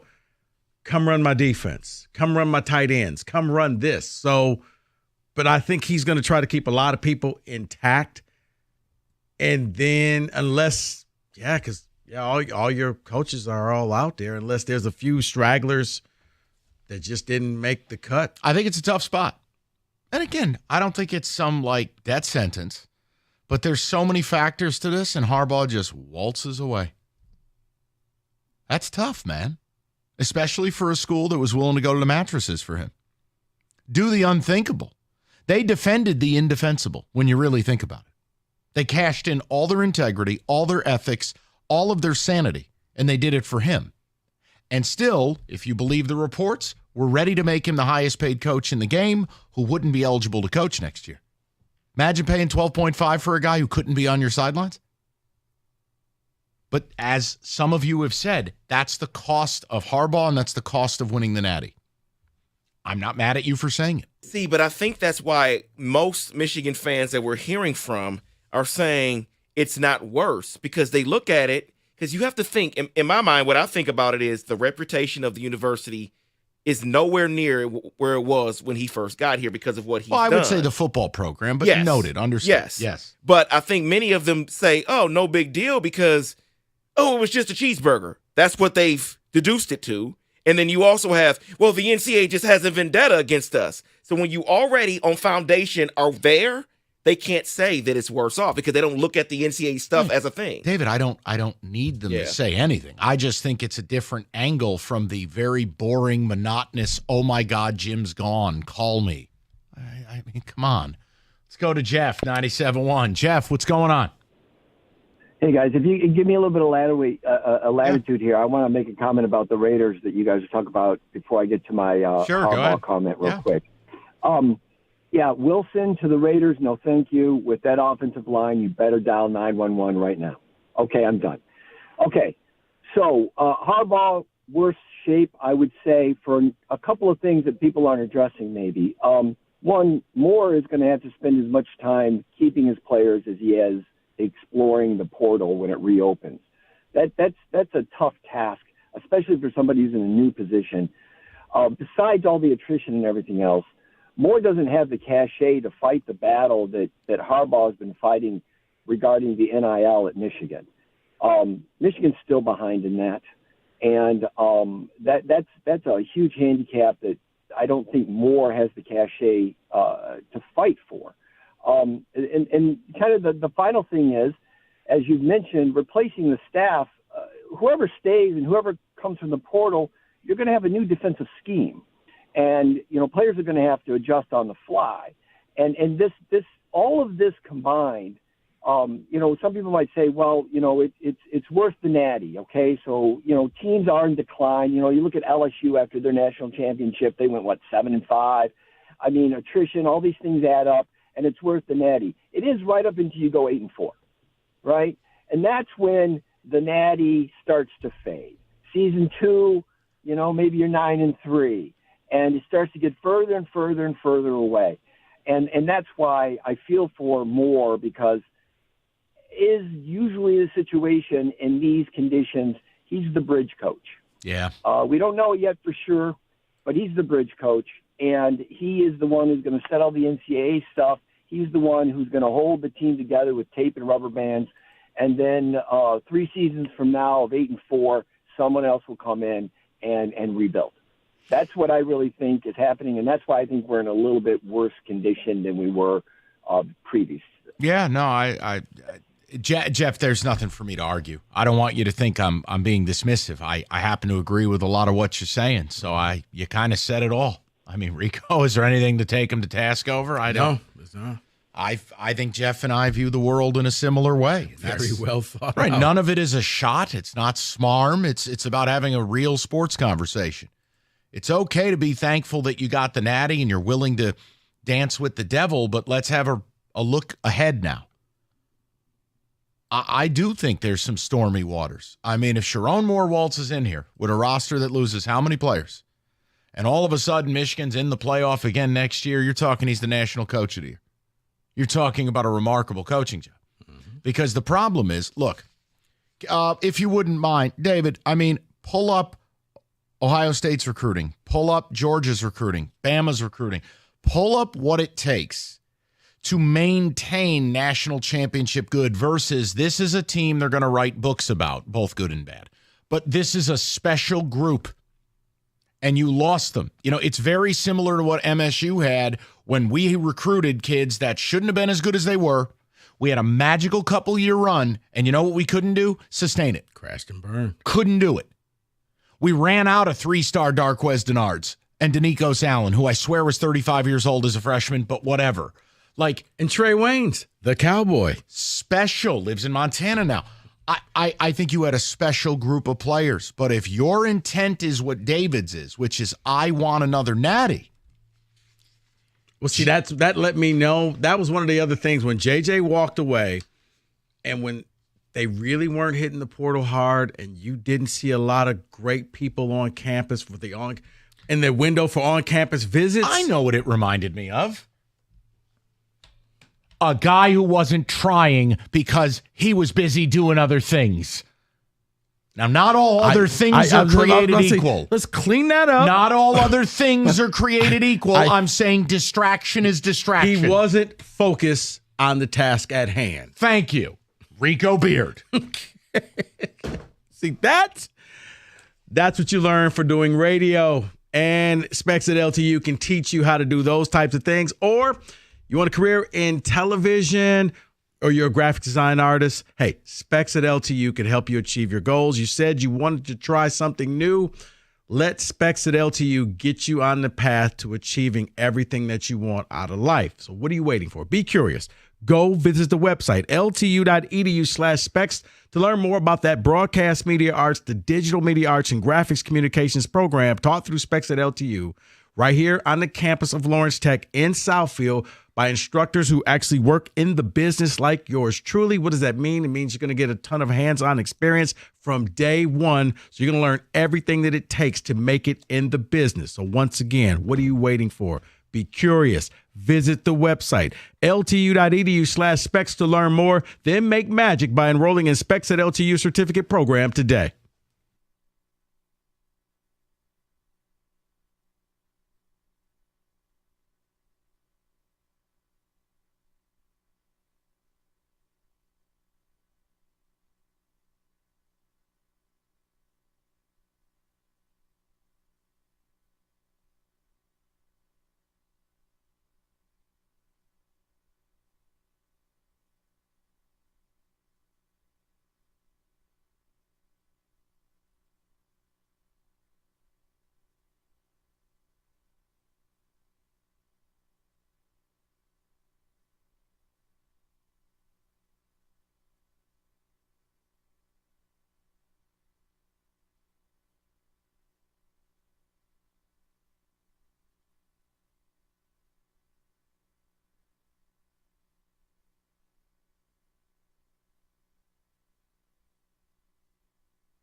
Well, the winter season is here, and whether you're injured as a result of an auto accident or a slip and fall during the winter months, there's only one attorney out there to give you the personal service you need and deserve. It is injury attorney David Femininio. We've told you, David and his team are going to fight for you and get you the result. He can be reached anytime via his website, getdavidgetpaid.com, or just call him directly at 855-65-CRASH.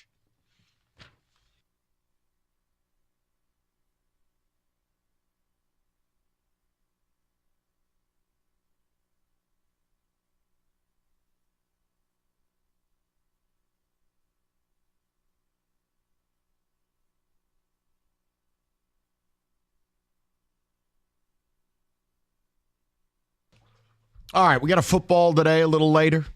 I know Rico's going to get some Lions in the mix as well, but the Harbaugh news is news. We can kind of handle it and put it to bed. I've asked a different question because there's nothing really else to talk about. How many years have we talked about Harbaugh to the NFL? Did he leave you in a better place than he found you? Now, the national title is past tense. I'm talking future. He's left you with dueling NCAA investigations. Your reputation is toilet. Your roster is getting gutted, and now it sounds like he's taking several staff members, including Jesse Minter. Oh, you knew that was going. Well, Minter's really good. Yeah. And he's an NFL guy from the Ravens. Right. So I asked the question. You can do what you like. Are we surprised he left? No.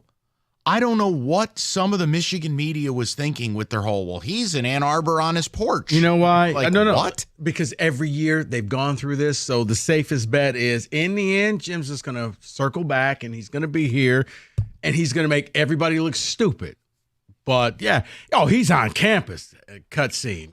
No, he's not. He's actually still in L.A. David, a few ticket texts, and we'll go right back to the callers who are eager to talk about it. And that's fine, because the rest of the week has been Lions. I'm all right with it. From Don, he says, any Michigan fan who is not upset he's gone, the way he left this program is a liar. At least Urban gave the keys after the last game of the year to give the program ample time to hire and recruit. I can't accuse them of lying. I think some people just don't care about the same things, and that's okay. Mm-hmm. But I don't know. I'll leave that to you guys to fight amongst yourselves. According to that, yes, it would have been nice if he said, hey, at the podium or even at the parade, here's your next coach. I'm not going to come back. Here's your guy. It would have then given more time to jump into the portal and get some of these other players and go and try to salvage some coaches, because now all of a sudden the staffs are up in the air with Alabama and Washington. Maybe you could poach a couple of those coaches to come here. Now, man, that door is shut. Someone says, am I the only salty Michigan fan out there? Harbaugh effed us on his way out the door. I honestly hope he doesn't win it all in the NFL. I will have a question for you about that during the Go Blue Blitz that I am presenting here in about 10 minutes. Want to go to the people? Let's go. Let's go to Nick. He's been very, very patient. Nick, I'm sorry it took so long, man. A lot of people today. What's going on? Mike, Rico, how you living? Hey. Oh, hold on. I got you covered. Excellent. What's up, Nick? Hey, I'm a 19-year season ticket holder for Michigan football, and the first couple of years and the last 3 years have been awesome. But and one thing I want to talk about after how he left is I think the real reason why I think the NCAA is really after Harbaugh, and I hope Sharon Moore puts this to bed. But the one thing I think you're missing about the way he left and, the difference between Brady Hoke and his recruiting is recruiting is different. Recruiting is about how much money you can give to either these high school kids or you're going to give it to the transfer portal kids who already proven themselves. And I think Michigan already decided that they rather give the money to these high school, to the transfer portal who is somewhat proven versus a high school kid who could potentially be a bust and not live up to their ranking. Nick, I'm not here to argue it. That's fine. I want to know if you believe he left you in a better place.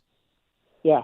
And then about these violations, I think the one thing a lot of people's missing and why the NCAA is really after them, I don't think it has to do. I think what they're talking about is an excuse the real reason, I think, if you've been listening to what he's been saying, he's been going after their money. He wants these kids to form a union or to get revenue sharing, and the NCAA and the Big Ten, they're not going to have any part of that. And I hope Sharon Moore puts that to bed. And don't say anything else about starting up a union and revenue sharing, or else they're going to be after him too. Nick, but you're still not answering the question. Uh-oh. Did Jim Harbaugh leave Michigan in a worse spot?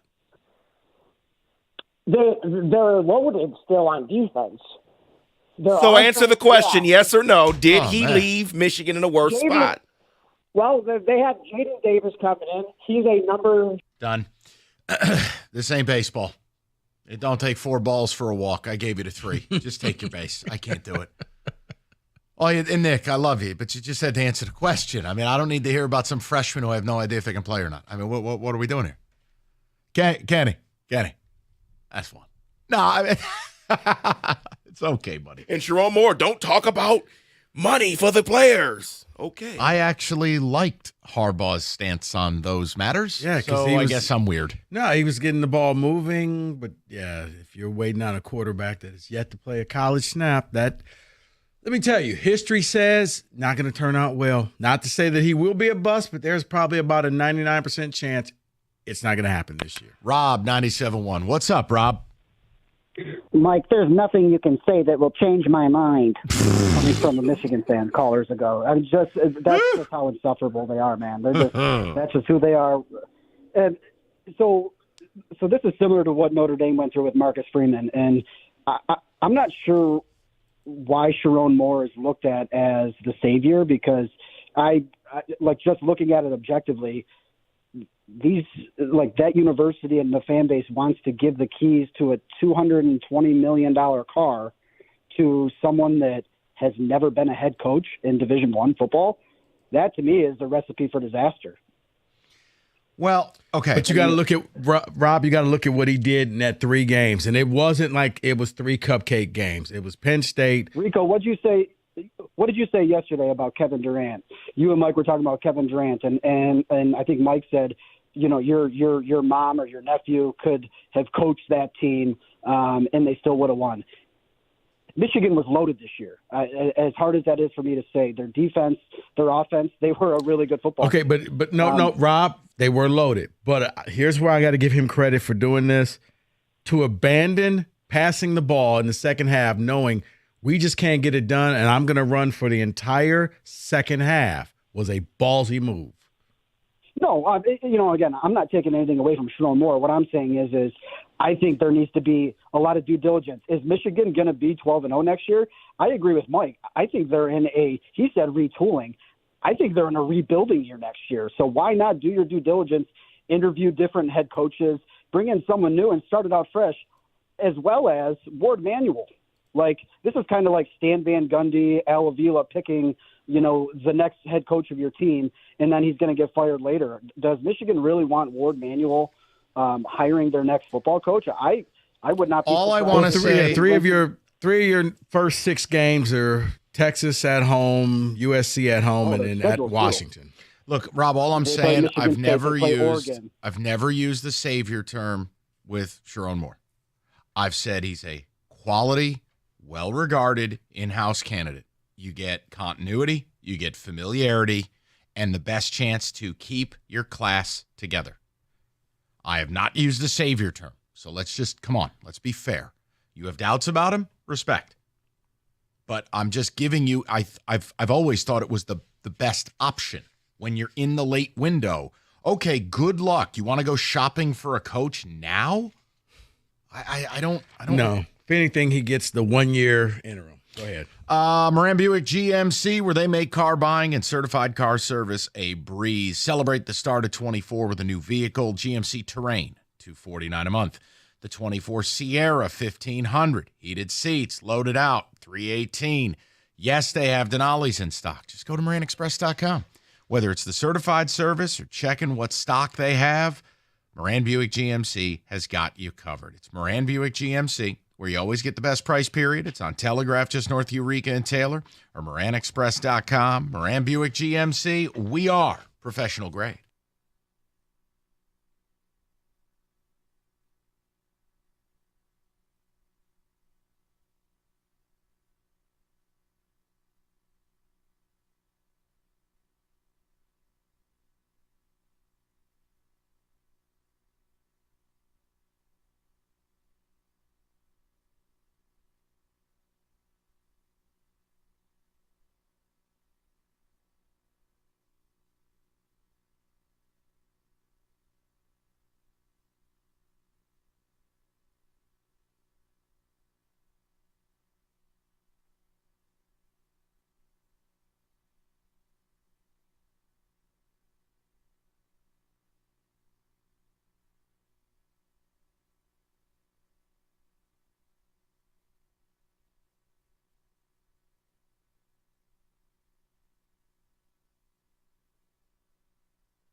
All right, special segment here for everybody. It's very exciting.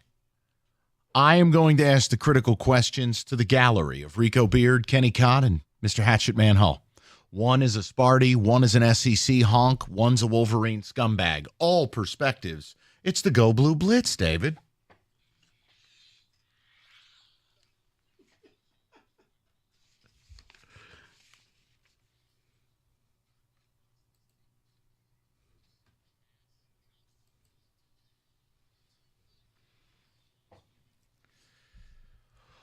Okay, gentlemen, to just state for the record, one final time, I'm going to go around the room and ask you the question that has been a linchpin of today's show. Do you believe Jim Harbaugh is leaving Michigan in a better place in totality than when he arrived? Mr. Rico Beard.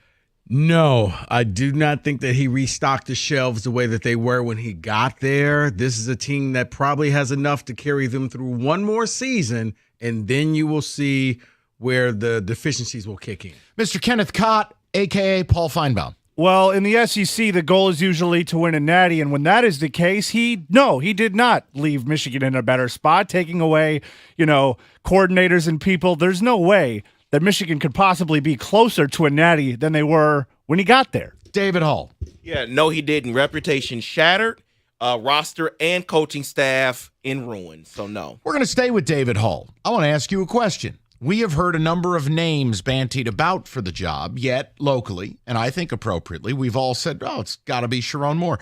David, if it weren't Sharon Moore, for whatever reason, who do you think would be Michigan's next head coach? Brian Kelly. I'm sorry. Since Rico named him, I from a want radio him. standpoint, that's gold. But we're talking reality. I know. It's not going to happen, though, but that's what I would want. He'd be dangerous in Ann Arbor. What I think they do is Sharon Moore for a year. Okay. Oh, no. Mm-hmm. They're going to Luke Fickle him? Interim coach, and we'll do a serious search, but you have a chance to win this job if you could win X amount of games. Kenny Cott, he ripped that microphone away from David. Yes, your take. I was actually excited to agree with David because can't we all just root for radio here a little bit? I mean, if there's one way to do it, damn it, this is the way. Family. Well, then let me ask this question. Let's assume Sharon Moore is there. Over under on Sharon Moore's tenure set at 3.5 seasons. Wait. That's a good number, Mike. You're good. That's a good number. Under. Rico says under 3.5 years. Kenneth Cott. There's a certain stubbornness Michigan has. I think they'll go over, but maybe by a year, maybe 2. See, Kenny, I say under because it's a standard, and if he does not win the Big Ten, and let's just say all of a sudden Ryan Day goes back to hammering Michigan, by year 3, if he loses 3 in a row, gone. Well, because it may start that way because they already loaded up to win again this year, so it's going to start probably with a loss. Ohio State 3 years in a row. Exactly, so it's going to be under. Let's turn it back to Jim Harbaugh. In one word, what is Jim Harbaugh's legacy? Okay, Wojo. In one word, though, what would you describe as Jim Harbaugh's legacy? Controversial. Okay. Kenneth Cott. Well, if I'm doing this from the perspective of a Michigan fan, I would say great, but I'm not, so I will say fine. Because he cheated, that's fine. I'm fine with cheating. I'm from the SEC, and he won a natty, and that's just fine. David. You know what? Can I change mine? Yes. Not unconventional. Okay. David. I was going to say roller coaster. It was stable at some points, and it was very rocky up and down the roller coaster. See, I like unconventional because going back to climbing trees and go-kart racing and and to be fair, you thought of it, so naturally. Say what? I said, and naturally you thought of it, so you're supporting it. Well, yeah. I like roller coaster, too. It's okay. I was just trying to keep it friendly. Poor David felt terrible. Did you see how deflated he was? I like turtles. Will Jim Harbaugh reach a Super Bowl in the NFL? With the Chargers or period? Period. No. Rico says no. Kenneth Cott. It's hard for any good coach to do that. He hasn't been in the NFL in, 10 years? I'm going to say no. David. Man, it's such a loaded AFC, and he already has to fight in division with the Chiefs. And David, I mean, no offense, it's a young man's game. And I just think that he's going to be a dinosaur. I'm going to be different and just say yes. David, you don't have to feel guilty about it. And let's be fair.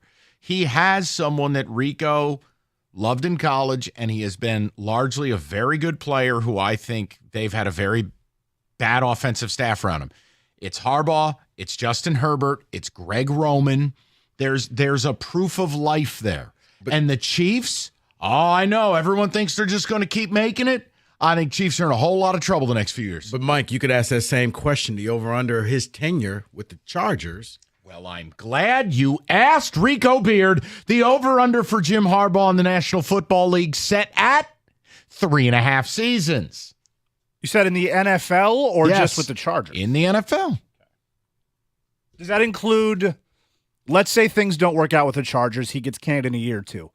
What if he's a coordinator somewhere else? As a head coach. Okay, just wanted to clarify. I'm glad you asked. He would never take a coordinator's job. I think that I'm going under, and Mama's going to call him home again. He'll be back to coach your team. Just in time for the 5-year show cause to have run out. I'm sorry, that slipped out. This is not my segment. Kenny Gott. Just seeing him for how many years he's been here, the weirdness, the awkwardness that he has. Only going to get worse. I don't know how he relates to young men and adult players at this point in the NFL. Not college kids. Kenny, grown-ass men. His longest tenure was at Michigan. Most of the places, he's about 4 years. Okay, Exactly. last note, fellas, and think about this. Now that this is over, not his legacy, but now that the situation is over as a radio show, your emotion in one word from your perspective. Let's start out. I want to give Rico looks very deep in thought. Let's start out with the Wolverine amongst us. Mr. Hatchet Man, now that it's all over, what is your emotion? My emotion is, and I'll just sum it up in one word, I'm thankful. Thankful for everything you did with this program. You won us a natty. It's been since 97. Thank you. Let's go to Kenny Cott. I'm going to selfishly say relief in one word because I'm just tired of the circus. Every single year we had to hear about this guy, his antics on the field, off the field, the cleats, the Kenny's visits. tired. I'm just so exhausted of answering these phone calls from these people, these Michigan fans. I'm done. I'm so relieved that this is over with. Exactly. Rico Beard. Exhausted. Okay. It's over. Thank God. There you go. Yeah. And it's not a contentious, I'm glad we did this, just a little go Blue Blitz, little round table. Perspectives welcome. What's your experience? 90. Well, at least I was talking today on the air. 97.1. Already been watching the playoffs. You know the drill. FanDuel, America's #1 sports book. New customers. You bet the conference championships games. You get $150 in bonus bets guaranteed when you place that first $5 wager. FanDuel, so many ways to play. More prop markets than any other sports book. It's FanDuel.com/ticket. That's FanDuel.com. You make every moment more with FanDuel, the official sports betting partner of 97.1. 21 and up, present Michigan. First online real money wager only. $10 first deposit required. Bonus issued. Non-withdrawable bonus bets that expire 7 days after receipt. Restrictions do apply. See terms. Sportsbook.fanduel.com. You got a gambling problem? 1-800-270-7117.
We do this every week. We go out to the desert to talk to our main man, Derek Stevens, owner of the D Casino and Circa. Derek, how you living, my man?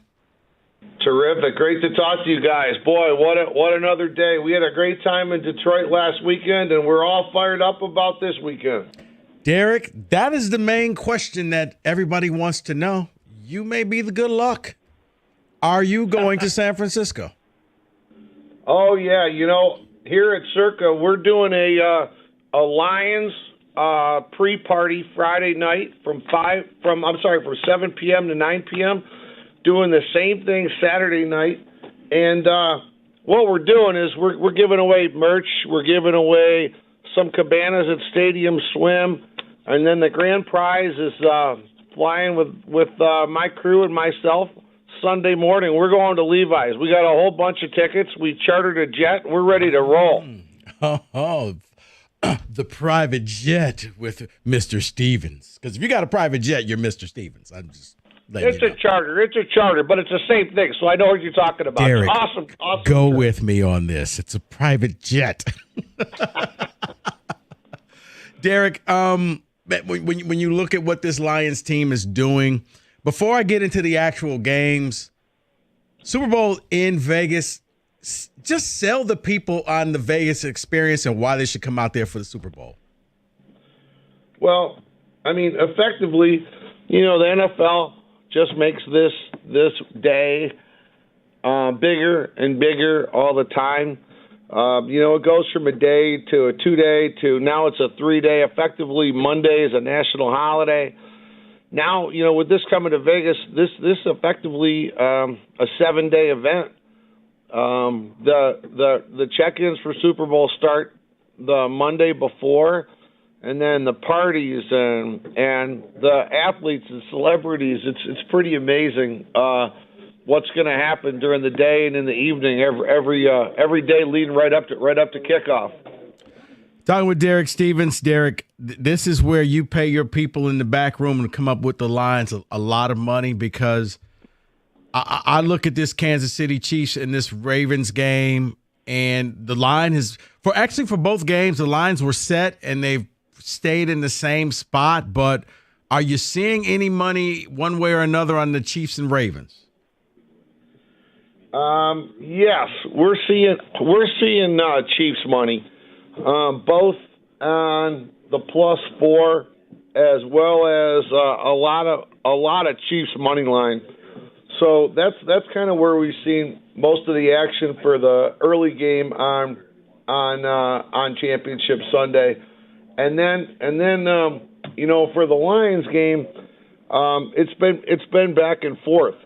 A couple of places around town here and around the country have now taken the 49ers up to 7.5. I know when talking in Michigan, if you're gonna bet the Lions, I would say you got to take a look at DraftKings. They're hanging a 7.5 right now. FanDuel's at a 7, so you have some reasons to do a little bit of shopping.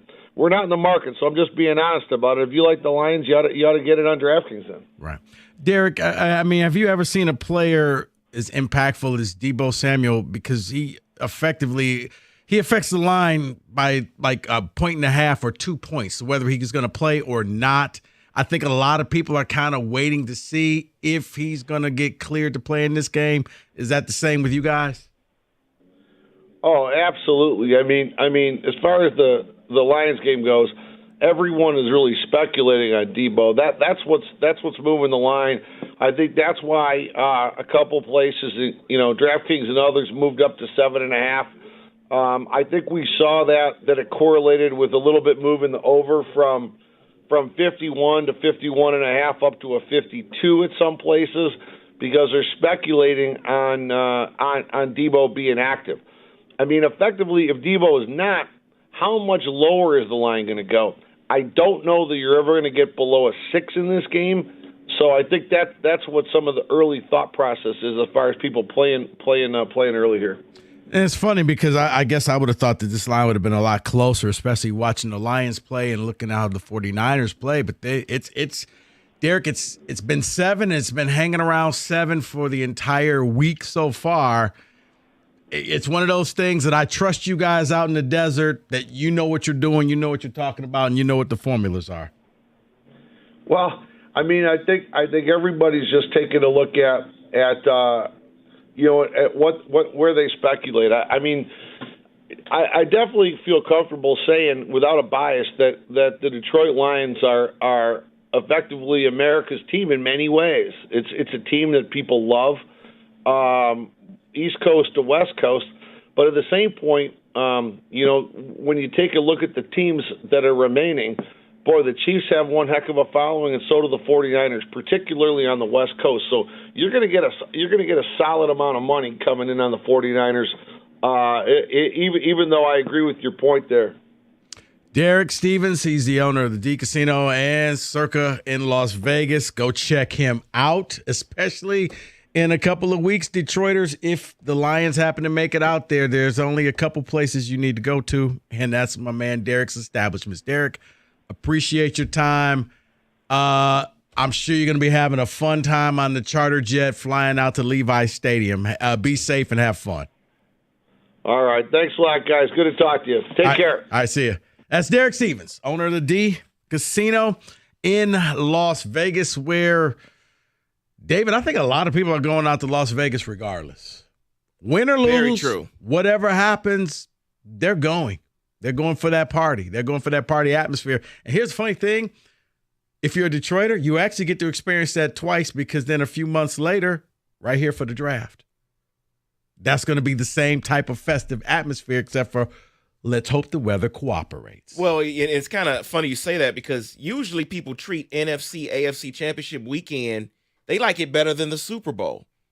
And now the Lions are in it. You got 2 games? Yeah, And go to Vegas. NFC and AFC Championship weekend is made for the fans. The Super Bowl is made for corporations. Most people can't afford tickets. You're not going to go, especially if you're a Lions fan and you've gone on this journey.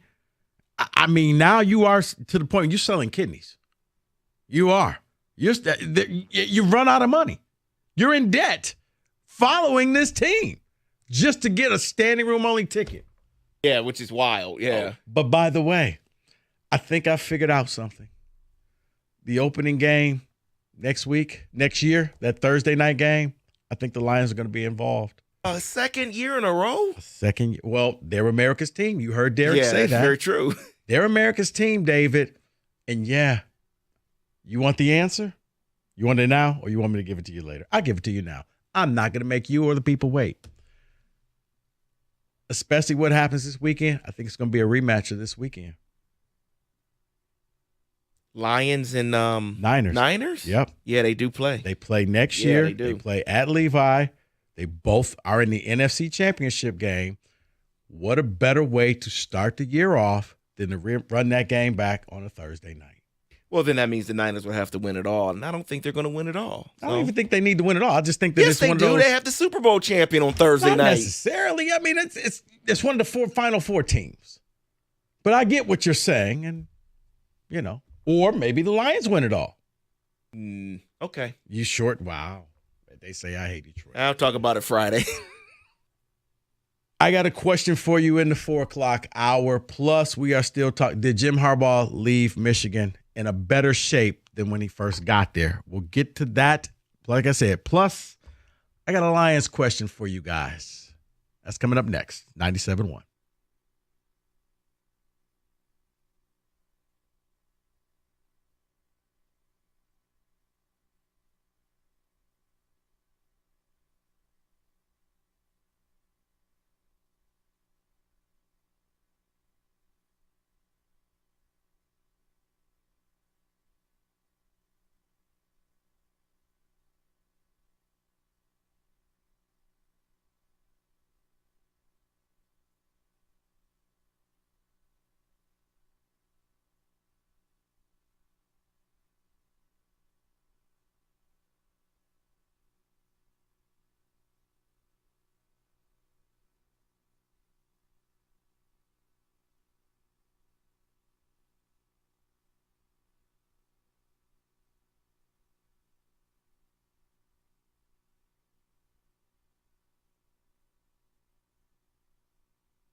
Brought to you by National Benefit Plans. The 49ers are the most balanced offense in the NFL, and the stats prove it. They're the only team ranked in the top 4 in rushing, passing, total offense, and scoring. They're a difficult assignment for even the best defenses, which Aaron Glenn knows the Lions aren't. But that doesn't mean Detroit isn't up to the challenge.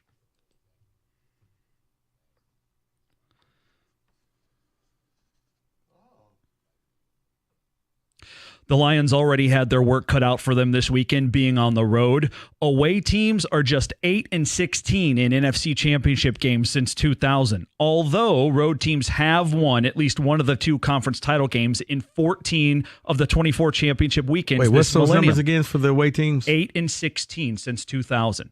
Huh. But here's a troubling stat. Indoor teams playing outdoors in conference title games are 0-10 since 2000, including an 0-7 mark in the NFC. The last time an indoor team went on the road and won outdoors on championship weekend, 1993, when the Cowboys upset, sorry, Rico, the 49ers. They cheated. Counter Stallings in the stands. Patriots receiver Kayshon Boutte was arrested for illegal betting on sports while a player at LSU allegedly using a fake name to circumvent age restrictions. Boutte allegedly made over 8,900 bets, including 17 on college football games, 6 of which involved LSU. Boutte is charged with a felony count of computer fraud and misdemeanor gambling. And the Red Wings meet the Flyers downtown tonight in their season series rubber match. Hear it right here on 97.1. Coverage starts at 6:45. At the Corewell Health Update Desk, I'm Beanie Howell. For more, go to 97.1 The Ticket or Odyssey.com.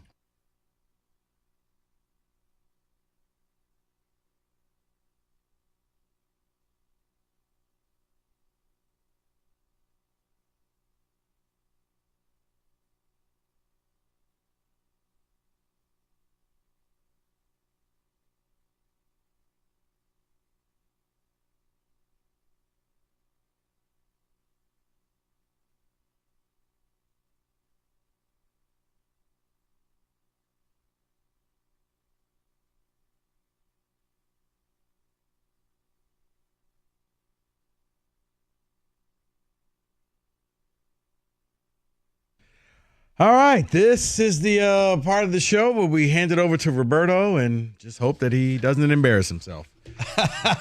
I'm sorry. Deal breaker. Oh.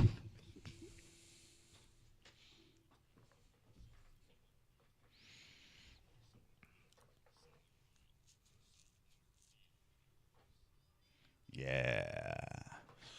All right, so this is an all. I can't believe this music has become a thing. Oh, this is a staple. It's got to be in there. So an all Lions edition of Deal Breakers today, being viewing parties, gear, all sorts of stuff. So let's get started. First one. Your nephew has decided to design and print some Lions-themed shirts for friends and family to wear. He abides by trademark rules and uses a clip art lion and a ridiculous faux Lions font. You are both going to a viewing party on Sunday, and he has asked that you wear this hideous shirt.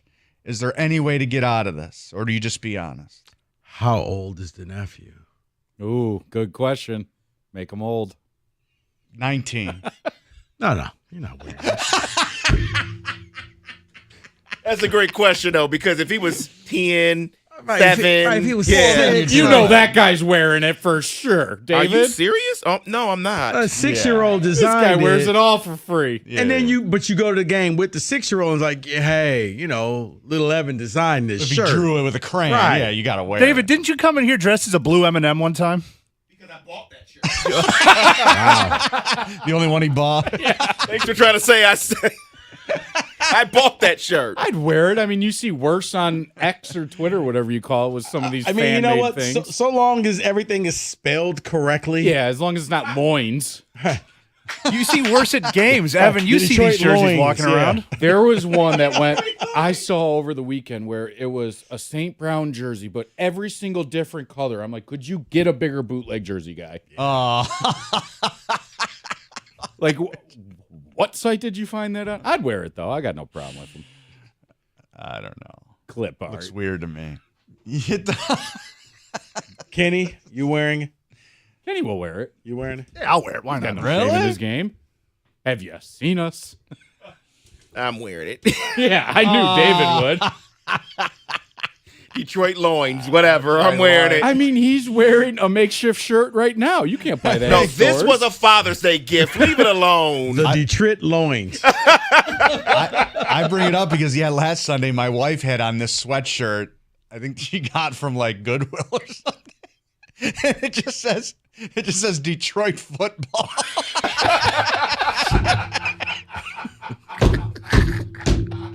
And it's not even, it wasn't even white and blue. It was like khaki and blue. Not even their color. No. It's like going to it says football. Yeah, football, yeah. All right, come on. All right, here's the next one. Imagine getting roasted by Roberto for what you're wearing in regards to the Lions. I would quit. Just You're like, all right, home. you know what? This wasn't meant to be. All right. You bring your 15-year-old daughter to a friend of a friend's house to watch the Lions game. As the third quarter starts, the owner of the house catches your daughter and his teenage daughter smoking marijuana in the garage. The homeowner makes a scene. Do you leave and not finish watching the game, or try to alleviate the situation and try to deal with it when you get home? Man, we raised some cool kids, huh? Yeah, I was going to say I probably can't speak on that one because I was probably that 15-year-old that was outside. I told you, gummies. Gummies! It doesn't smell. Have I taught you anything? Well, probably not the brightest to go outside in the garage and do it during a party. Yeah, I think that's what the problem would be for me. I'm like, you really were kind of dumb here. You didn't go out back? Right. Like, what are we doing? Yeah, that's a deal breaker for me. Yeah, you probably just, you know what? I'm going home. You got to leave. Yeah. You can't watch the rest of the You can game. listen to it on 97.1 The Ticket. Yeah. Because you're right, you can't trust. Like, you know what? Go home. I'm staying here because you've already made poor life choices as is. Listen, when this game is over, we're going to talk. You know what? I swear to God. Let me finish my beer and then we'll go. Your whole future depends on who wins this game. Yeah, what mood I'm going to be in. You better root like hell. That's wild. I'll pound a shot of Admiral. That was very wrong what you did there. By the end of the game, Kenny's like, hey, wait, why was I mad at you Let's go again? outside, daughter. Oh, she says, let's go, Lions. Yeah!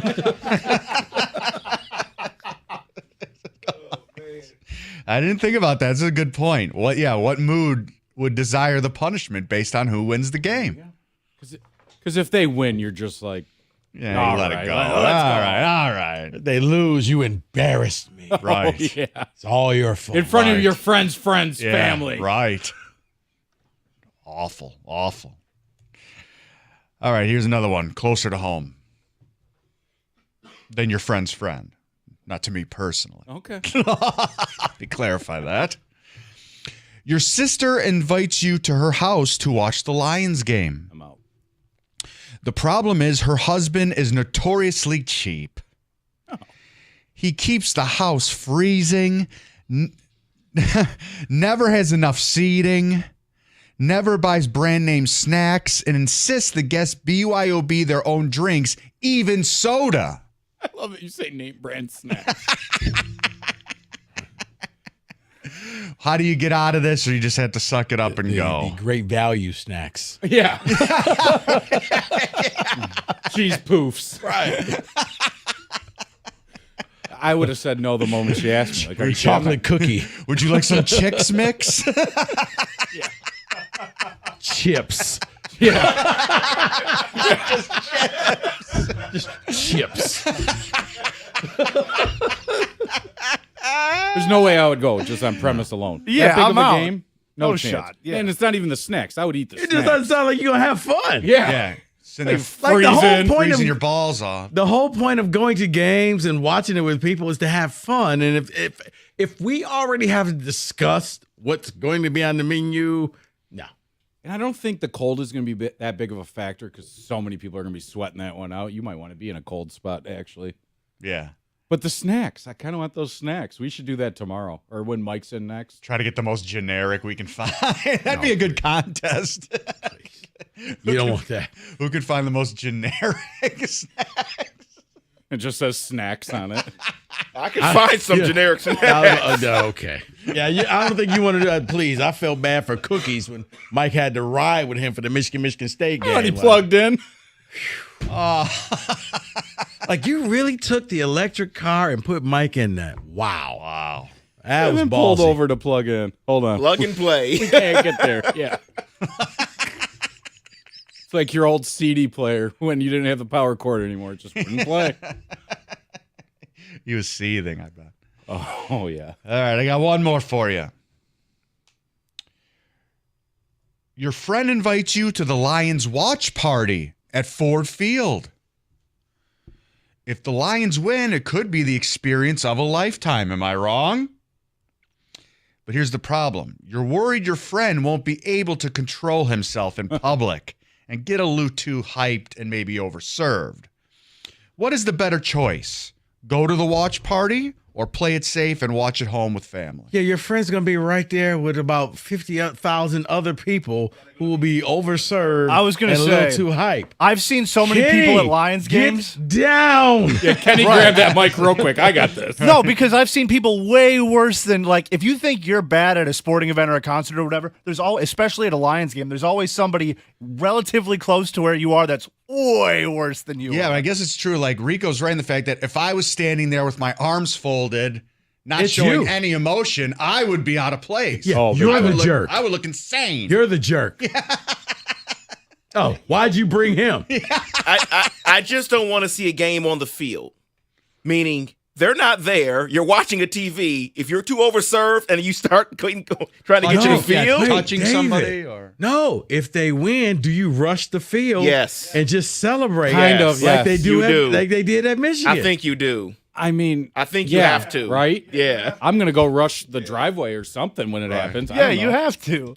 They Rush just went to the the Super driveway? Bowl. Yes. Oh, yeah. The amount of fireworks and stuff that are going to go off Sunday night No, if you're they right. win that If game. they win that game, I'm going outside because there will be a ton of fireworks in I my just never neighborhood. heard of rush the driveway. when they beat the Rams, I had to like throw trash out, and there was a guy in my neighborhood just yelling, "We're doing it!" And I'm like, "Oh my You just took the goodness!" recycling bin and just started flinging everything in the air. He was going nuts. Yeah. You just start tossing trash. David's going to streak in the driveway if they win. Oh, I'm not. I'm just going to watch the fireworks. I'm not going to be excited. It's going to be I'm nuts. not going to go crazy. I bet if people are in their car, they're going to be hammering the horns. It's going to be like when the Stanley Cup happened. Back in Well, 04 when the Pistons no, won no, and I'm no, driving no, no, no. home. Oh, No, I can say this safely. This city has not seen anything that will rival what will happen. It's going to be insane. No. Imagine the Stanley Cup celebration. Imagine Maglio's home run. Multiply all of those by 1,000, and that's what will happen. Pigs are going to be flying. I'm talking, for those who can remember, forget about what happened when they won the World Series in '84. No. This town will go crazy. yeah, you're probably right about that because I was in a very nice restaurant for the Maglio and everyone just screaming and going crazy. I thought we were at a nice restaurant. What's going on? But they were excited. I was leaving the MSU game. I was with my boy. He's a Michigan fan. We went to go see State versus the Buckeyes. We were at the gas station, like exit 110. He hits the home run. And it was kind of like you. Everybody in that gas station parking lot just all started celebrating when you heard him hit that home run. The amount of people that will not show up to work that Monday if they're in the Super Bowl, it's going to be insane. You think it's bad already? Here? This town is not ready for it. I saw one of the- It's not.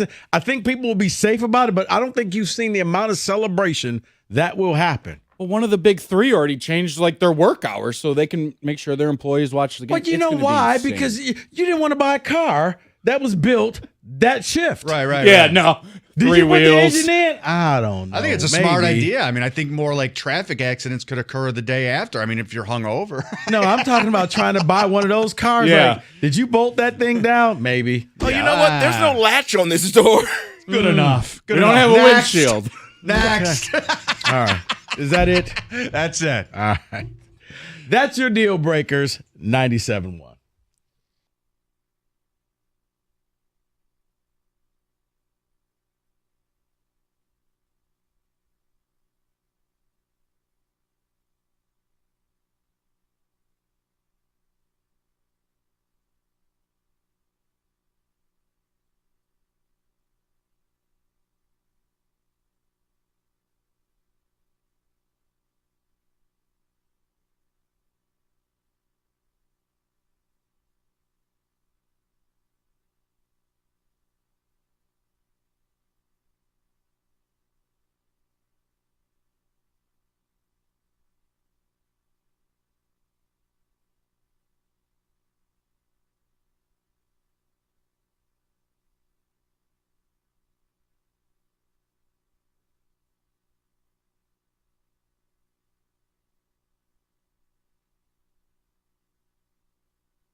Little bit of news. David, I don't know if you got the practice reports or not. I don't want to steal your thunder if you have them. All right. James Houston, fully practiced today for the Detroit Lions. Deebo Samuel, limited practice today for the 49ers. So that's your practice reports. The question that we're going to ask right now, did Jim Harbaugh leave Michigan in a better or worse shape than when he first got there? Plain and simple. 248-539-9797. Plus, later on in this hour, I do have a question for you Lions fans. But right now, did Jim Harbaugh leave Michigan in better or worse shape? 248-539-9797. Dave, you got any ticket text before we hit the phone lines? Sure do. Harbaugh leaving will actually help with recruiting. No more anxiety over whether or not he'll be there. That's a fair point. This next texter is a Sparty fan. I'm going to read it. You let me know what you think. I'd argue Mel Tucker left MSU in a better spot than Jim left Michigan. We got out of a ridiculous contract, got our pick of the litter for head coach and assistants, and were able to get a head start on recruiting/transfers. Okay. There's a point there. No. The point is this. Because you were able to go out and get Jonathan Smith, Jonathan Smith will never admit to this. But if the Washington job had opened up, he would be there. He would be the head coach of the Washington Huskies, folks. Yeah. There's really no other way around it. He's a West Coast guy. He cut his teeth there at Washington, and had Nick Saban retired and all of this was going on, MSU would still be looking for a coach right now. We would be, interviewing PJ Fleck, trying to get a coach. So timing worked out that they were able to take advantage of a defunct Pac-12 and say, hey, Jonathan, do you want to play in the Mountain West or do you want to play in the Big Boy Conference? He was reluctant. We had him on the air, and he kind of, this is my first time really leaving and being out there. And David, when you see him, he still is not completely comfortable at basketball. He's the opposite of Tucker, man. Tucker was holding court at basketball games. This guy, he's just in this little area. He shakes some hands, go green, and I'm leaving. It hasn't kicked in yet. Whereas Tucker was just he held court at games. Yeah, so timing matters. The timing of that. Absolutely. Timing matters because he would have been the Huskies head coach. Yeah, and the timing of that versus the timing of now Jim Harbaugh leaving late January. Next week, we start February. Matters. You've pigeonholed yourself with you. It's a good thing you have Sharon Moore because he can lead you through here. And then the coaches that are going to stick around, whether it's Ronald Bellamy, Mike Hart, they're going to help you carry this thing through. Now, if you're Michigan, you just make them. Don't do the interim tag thing. Don't. That's cheap. Those guys deserve better than interim tag. They deserve better than fight for their jobs next year. You're already going to be playing a tougher schedule. Don't do that. Adam, you're on 97.1. Appreciate it, guys. Stole my thunder a little bit. Yeah, I think he left it in just about similar, but for different reasons, like D'Antonio did. He waited till the last minute. Remember, wanted to get his money, and I'm an MSU guy here all the way, but I think he set him back. And I realized it, Mike, you said it earlier, every year, every offseason, you couldn't tell whether he was coming or going. You're not getting the recruits. The cupboard's bare, or it's about to be bare, and you're going to have the realization that MSU had. And then now you're trying to be in this after the portal, trying to find your coach, and you're not going to get your pick. You're not going to get your Michigan guy.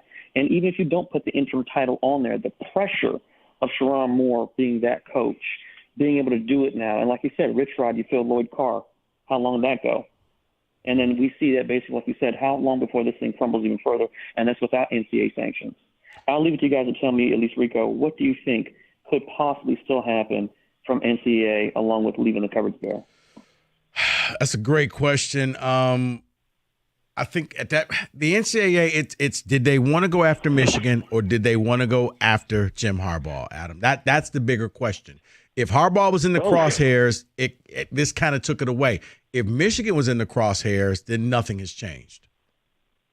But with the staff being there, like you said, Mike, you said it best, you cheat for two-thirds of the season, you still can't say that, we played the last 4 games clean, like you said, the assistants. So they're sort of complicit in this, are they not? So if you keep Sharon Moore in the staff, wouldn't you almost have to interim label him because you might have to hedge your bets not knowing what the NCAA might do? Fair point, Adam. I think that it really is who was in the crosshairs. Because if you really wanted to take down Michigan, did those guys benefit? Yes, they did benefit. Did they know? I'm going to say yes, because your quarterback who walked out the door said this has been going on since before he got there in 2019.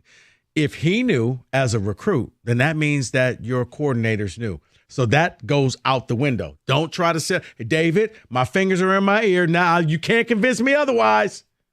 Oh, no, you're right. And what I'm saying is the point that he just made is another example of being left in a worse spot. Now you're saying, oh, give him an interim tag because you don't know what the NCAA. Well, then why are we in the NCAA situation? Because Jim Harbaugh put us there. Because at this point, does Moore coach all the games, or will he have to sit out a few games? And the problem is, game number 2, that's Texas. It's not, Texas Southern. That's University of Texas. That's Hook 'em Horns. So, yeah. 248-539-9797. Let's go back to the phone lines. Jordan, you're on 97.1. I was going to say I think that we're in a better position. One of the only reasons why I say that is because when Harbaugh first got here, we were in really, really bad shape. And I think obviously we got a lot of things that we're going to be dealing with in the future. But I think that our recruiting will improve personally because if I'm a recruit and Jim Harbaugh or Sherrone Moore is recruiting me, I'd probably go with Sherrone Moore because he seems like somebody who I personally could relate to more than, a 60-year-old Harbaugh who, he can be a little creepy sometimes. Yeah. Jordan, you know what? You said it best. This is a young man's game. And, yeah, with him being under 40, chances are he knows the lingo, he knows the music, he knows a lot that you feel more comfortable rather than, basically being recruited by your grandfather.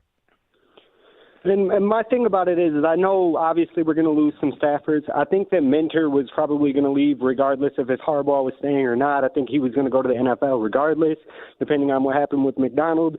Jay Harbaugh is, that's just a Harbaugh guy. I think what it's going to come down to for Sherrone Moore for the next few years, it's not going to be winning the national title. It's going to be how do we perform against Michigan State and how do we perform against Ohio State. We're coming out there and we're getting blown out by Ohio State.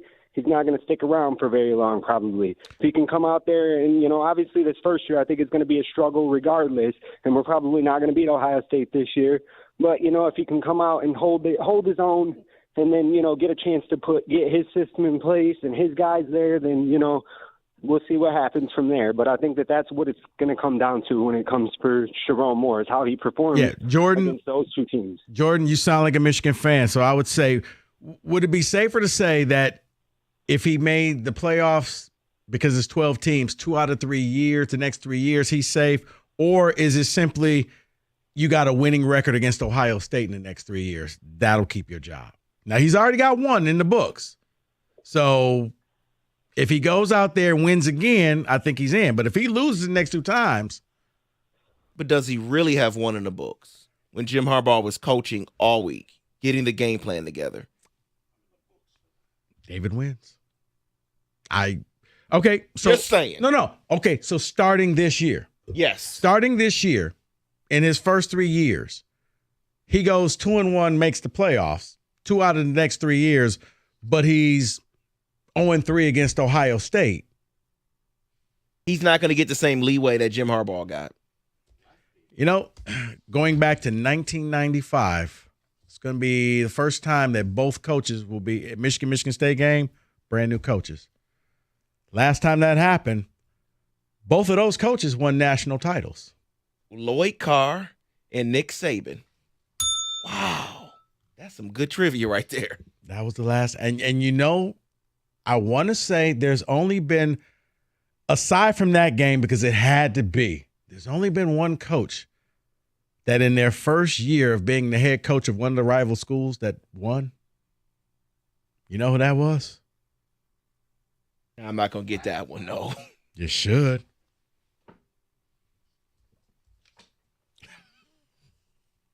$2020. COVID didn't count. All right. We got a blitz coming up next. And Lions fans, I have a question for you dealing with this upcoming weekend's game against the 49ers. We'll get to that next. 97.1.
All right.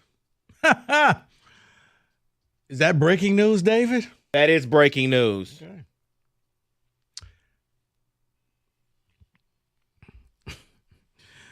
The Atlanta Falcons are hiring Raheem Morris as their new head coach. So not Belichick, not Vrabel. Not Belichick, not Vrabel. Wow. What is Belichick going to do? I think he's going to be sitting on somebody's TV doing something because there's only two teams left, right? Washington and Seattle. The forgotten team. Yeah. I think Belichick is done. I don't think he comes back. So even maybe not sitting a year, he's just done. No. Okay. Because I know. I can see he's that, though. He's going to be a year older next year. And you Wow. know, but I think a year away from football may give him a different perspective. It possibly could. And say, look, I've done a lot. Why do I need to? Yes. Like, he's trying to rush back in, but it may be one of those, hey, Bill, let's enjoy life. Do your thing. So, yeah. Belichick. No. So, Wow. A little bit of breaking news there for you. Kind of shocked that they went for Raheem Morris. Really? But I really thought they were going to go with Belichick. I really did. From what I gathered, everybody wasn't on the same page. Arthur Blanks wanted Belichick. Yes, and everybody else was like, oh, please don't. And it looks like everybody else won. Arthur, I know you're rich. You made your money. This is a bad choice. You're chasing right now. Let's go a little bit younger and build something. Well, because here's the thing. Either way, those execs get fired. Because he's going to blame you for letting him get Bill Belichick and say, why didn't you fight harder to get your guy? But then if your hire, Raheem Morris, fails, then you're also still getting fired. Yeah. All right. Wow. So a little bit of breaking news. Raheem Morris will be the head coach of the Atlanta Falcons, not Bill Belichick. David, a couple ticket texts, and I'm going to pose my question. Picture Belichick and Tony Romo doing play-by-play and color analyst job for CBS next year. Bill, you want to tell us about that play? No. I'm on to the next play. Not really. There's a touchdown. I mean, that's it. Oh, my Lord. Someone else is saying, a question for you guys. If Cleveland kept Baker Mayfield, do you think they are still playing this week? No. I'm sorry. I'm probably hating on the Cleveland Browns, but no. You know what? Maybe. Better defense than the Buccaneers. Who did Cleveland play? No, they played the Ravens. They lost to the Texans. Oh, Texans. Yeah. Yeah, they probably would be. Possibly. They would be. Possibly. Yeah. I don't know if they're still playing, but they would at least got another game. They would have played. I don't know who their next opponent would have been. I have to look at the reseeding stuff, but yeah. Yeah, I think, So I think they probably would have. I don't know. Anyway, NFC Championship game is coming up. I have a question for Lions fans because Ford Field's opened up. People can go down there and have a watch party. We joked about it. We talked about it in Deal Breakers. Are you headed down to Ford Field to go to this watch party? Or are you watching this game with, is this like a game that you got to watch with your father or your mother or your uncle or your brother? That significant person that this game means so much more that if the Lions win, you want to share that moment with them. Or you down at Ford Field. You want to rush the field. You want to be down on the field, jumping up and down, taking the photographs. Where are you watching this game, Lions fans? Because in the event that you win, like, is this something that you want to have that special moment where, you know what, me and my dad, and we're going to be watching it at my house, and we're just going to be sitting there soaking that moment in? Do you want to be with everybody? Or, you know what? I just want to watch it by myself. Are you going to a watch party? I would like to know, Lions fans, 248-539-9797. How are you watching this game, and with who are you watching this game with? Is it a private affair? Because if you win, and you're down at that watch party at Ford Field, man, you got about 60,000 of your favorite friends. But if it's something that, you know what, you get all sentimental and you think to yourself, I kind of want to share this moment with somebody that really means a lot to me, because this is a moment that we've been waiting all of our lives for. And I really need to just be me and this person. Are you going to go that route as well? 248-539-9797, because I can see both. I can see both where, yeah, you want to be a part of the crowd. You've been going down to Ford Field to playoff games, and man, you know it's just going to be a rocking atmosphere. But David, I can see the flip side where, I mean, imagine, you know, it's like you with your father or you know, or your uncle, like, we never thought this day would come. And if that's the case, you could be with 60,000 people, but it would mean more with just that one or two people sitting in a house, jumping up and down, you know, jumping off the couch and saying, hey, we're going to the Super Bowl. This is a moment we'll always remember. Or, hey, I saw Michigan fans and they were celebrating that first time you beat Ohio State. You looked like you were having fun. All 110,000 of you were all out on the field taking that photos and just drinking in that atmosphere. So I'd like to know, where you watching this game with? Who are you watching the game with? 248-539-9797. There's no wrong answer. But I'm just curious. Because with the watch party going down at Ford Field, I thought to myself, well, if I'm a Lions fan, that's exactly where you got to go. That's where you got to be. But then, David, it's like one of those, like, you know, like I think about Mike out the Rose Bowl with his father. Or, you know, him going to that game with him. Or, you know what? Maybe, you know what? I forgot an option. Are you going to the game? Are you going to the game? Maybe you just said, you like DJ, F it. I'm going.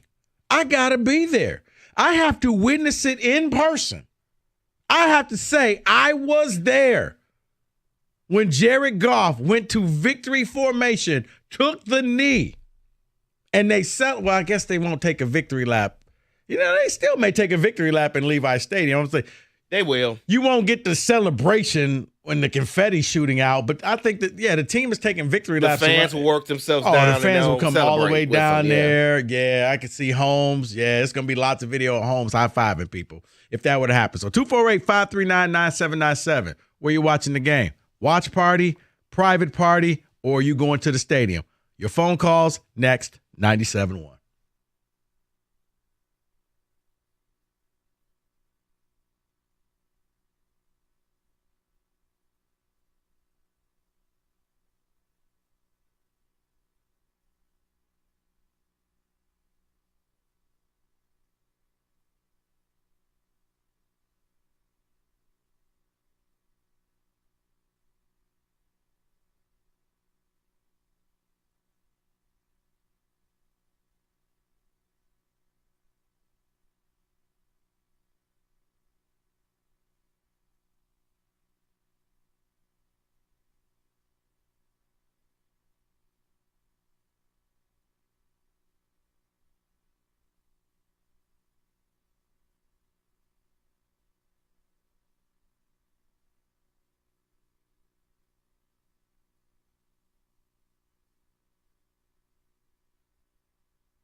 Brought to you by Twin Peaks. Dan Campbell's mentor and NFL legend Bill Parcells had a 2-word message for the Lions coach after Detroit beat Tampa to advance to the NFC title game.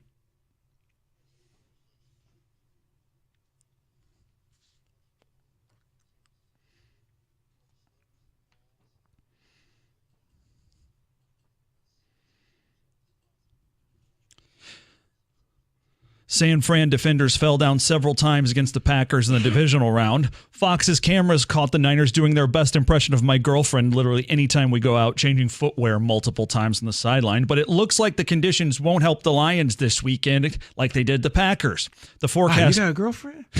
Ouch. That was hurtful, and I'm already vulnerable because of the outcome of that game. Hurtful.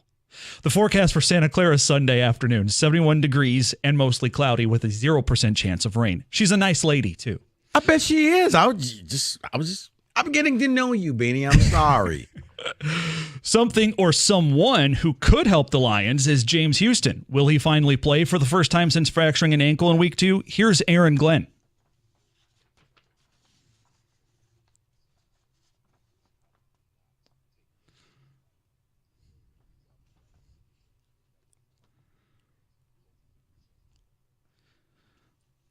Only one addition to Detroit's injury report following Thursday's practice, corner Chase Lucas, who sat out due to illness. Deebo Samuel returned to practice for the 49ers today after sitting out yesterday with that shoulder injury. San Francisco 1-3 this season when he doesn't play or finish a game, and since drafting him in 2019, the Niners are 53-23 in games with Samuel, but just 8-9 without him. Red Wings and Flyers tonight on 97.1 The Ticket from downtown. Here it's starting at 6:45. At the Corwell Health Update Desk, I'm Beanie Howell. For more, go to 97.1 The Ticket or Odyssey.com.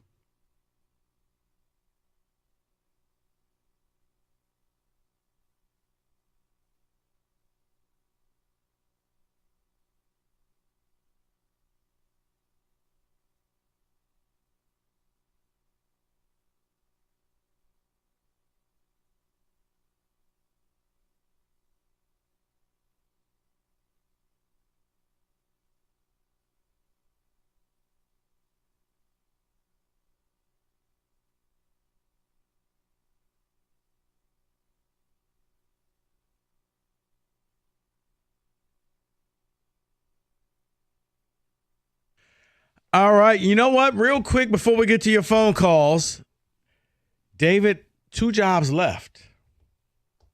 If you're a Lions fan, means one of your coordinators is probably coming back.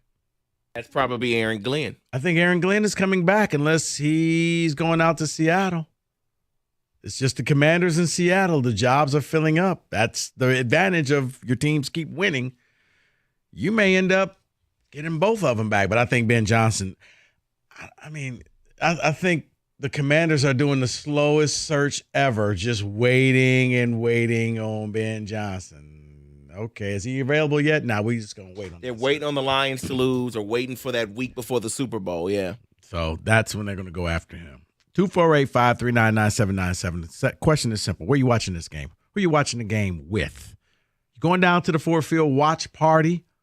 You watching this game at a private party, or this is just like you and your father, or you and your brother, or you and your mother, somebody where this means so much to them because they've been a lifelong fan. They were the person that introduced you to the Detroit Lions. You got to watch it with them. Are you going to the game? Or are you just like me? I don't want to be around anybody. I'm watching it all by myself because I don't want anything and I don't take no phone calls during the game. 248-539-9797. All right, David, ticket text before we hit the phone lines. Someone says, Rico and David, I just heard that 20% of the stadium should be filled with Detroit Lions fans, so I think they're choosing to go to the game. Another person says, house party equals food, beer, bathroom free. That is from Rick, so he's watching it at home. Definitely got to watch it with family. I'll be catching it with my dad. This texter says. Another person says, my dad passed away in May of last year, getting together this weekend with my brothers and my mom to watch this game at my house, which she was here, Nick, in Southgate. Another one, I'm watching it with all the kids I grew up with and their parents on my old street I grew up on. I like that. I like stuff like that, man. It's like, I understand. Like people think like, oh, you hate the Lions. I don't. I understand what this means to everybody. I understand about the long suffering that Lions fans have gone through. That's why I'm wondering, like, hearing stuff like that means you guys have been in touch. You've probably been going to the games together, either season ticket holders. And if this happens, we got to be together. We got to be together. No calling, no texting, no FaceTiming. We got to be in the same spot. So we could either celebrate or we could cry together, but we made it to this point. Yeah, I love hearing that. And let me read one more here. Someone says, I'm staying home. Then he says he's 25 minutes away from the 49ers stadium. He says, I'd rather stay at home and watch it with my wife, not 60,000 strangers. So he's right near the stadium. He's right there. All right, well, 248-539-9797. Let's start off. Mitchell, you're on 97.1. Hi, can you hear me? I can, loud and clear. Hey, first-time caller here, long-time listener. Me and a bunch of buddies have been watching the Lions probably the past 5 to 10 years together, and kind of funny story. We were over at his buddy's parents' house and watching the Michigan-Ohio State game this year, and I had stepped into the kitchen, grabbed a beer, and looked down, and there was a little kid's plastic tyke chair that like a little kid would sit on. And I'm a bigger guy, 6'2", 280, and I was pretty buzzed up. I was like, I'm going to sit here. I sat down. Michigan won the game, of course, and then I sat there for the game against Alabama. They won that. Sat there for the game against Washington. They won that. And the Lions have not lost a playoff game since I've sat there. So I'll be sitting in a little Tykes kid's chair watching them win the NFC Championship game on Sunday. What if this chair breaks? Can I ask that? Because it sounds like it's on its last legs here. I guess I'm going to fall to the floor, but I'm going to sit on that broken chair to watch the Lions win and Jahmyr Gibbs have a game of his life, and hopefully the offense plays well and Jameson has a game. And see, Kenny, what happened as a joke, and now it's become Mitchell's good luck thing. He's going to ride it till the wheels come off. Mitchell, appreciate the phone call. 248-539-9797. How you watching the game? In a kid's little tyke chair. David, if you had that on your bingo card, go ahead and scratch that one off. I didn't see that one coming. Danny, you're on 97.1. What's going on, guys? I love that guy, Mitchell. That's hilarious. Got to do what you got to do, right? Right? You got to keep it going. You do. I don't blame him. No, so long story short, my dad and I, have had tickets, haven't missed a home game in years and years. But this one's just different. I mean, this is the biggest game of our lives. The away games, too. We kind of stand in front of the TV, turn on the sound, rewind it if we have to, and just one of those games. As much as I'd love to be at Ford Field with the rest of the nutties, going crazy. I mean, this is the biggest game of my life. I just need to feel focused, I guess, if that makes sense. You know what I mean? No, Danny, as I said, I only watch games by myself. I don't like being around people, especially stressful games, because I don't need to answer any questions. I don't need to. No, leave me alone. You hit the nail on the head. Stressful games. I'm the same way, too. It's like, the Lions obviously not in the Super Bowl, but even, Super Bowl, I'm not a huge Super Bowl party guy. I kind of like just watching the game. You know what I'm saying? So in this game, the biggest game of my lifetime, so I need to be focused in, dialed in with my old man and my mom, and, man, I can't wait. Go Lions. All right, Danny, have fun with that. Yeah, David, I don't know about you, man. I mean, you got kids, so I guess you got to include your kids. Can't just go into a room and lock the door. But for me, they enjoy watching it, though. They understand it. Don't call me. I'm not explaining anything to you. I don't care. Okay? Just no. Just no. What is it offside? I mean, there's a handful of people. If I see the phone, I'll answer that call. But I know it better be important or my house is on fire. Why are you calling me? Well, I do have halftime conversation with friends or cousins. It depends on how I feel at halftime. It does. Like occasionally Michael called, like he called me at the end of the game against the Packers. Yeah. But it was funny because it wasn't him, it was actually his wife. They were on the speaker, but his wife spoke like, "Hey buddy, you okay? You all right? We need to come over there and do a wellness check. I'm good. Appreciate it. Thank you. Thank you. I'm glad you two are so concerned about me. 248-539-9797. Cindy, you're on 97.1. Hello. Hey. We're watching the game in Heartland, and my daughter's barn dominium. We've been doing it every game, and we're so excited. My family used to go down there. They had a Detroit Lions bus, and we partied every weekend. It was so much fun, and we just want to go Lions. We love Dan Campbell. I love him. So you're just watching at home with your family? Yes, and it's going to be great, and they're going to win. All right. I can't wait. We love listening to you guys. This is the first time I'm 65. The first time I've ever called on a radio. Okay, Sandy. So Sandy, bigger question. What took you so long? I don't know. I guess I have 5 kids, been busy, and my grandchildren, and I'm just so excited. Just leave him alone. Call her here every day. Kids and children, they'll keep you. Call us more often, Cindy, okay? Okay, we will. We love you guys, and keep it up, and go Lions. All right, thank you. Grandkids and kids. They're just nuisance. Anyway. Who's more important, we or them? I think we. I mean, they're only important for the next couple months because they're tax deduction. That's about it. I shouldn't laugh that hard, but that's so good. It's true because you're laughing because it's true. 248-539-9797. Where we go? Braden, you're on 97.1. Hey, guys. Hey, man. So I am from Lake of the Ozarks, Missouri. I've lived here my whole life, and my first Lions game ever was the season opener, watching the Lions beat the Chiefs. And it was the first time I've ever experienced a Lions game with other Lions fans, with them in the stands. I've never met another Lions fan in Missouri.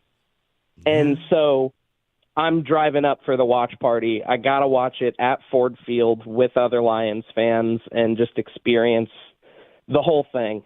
With about 50,000 of your closest friends. Exactly.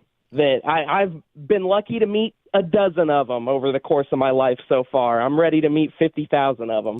Well, Braden, if you see somebody walking around with his hair slicked back, that's Kenny Cott. Just say hi to him.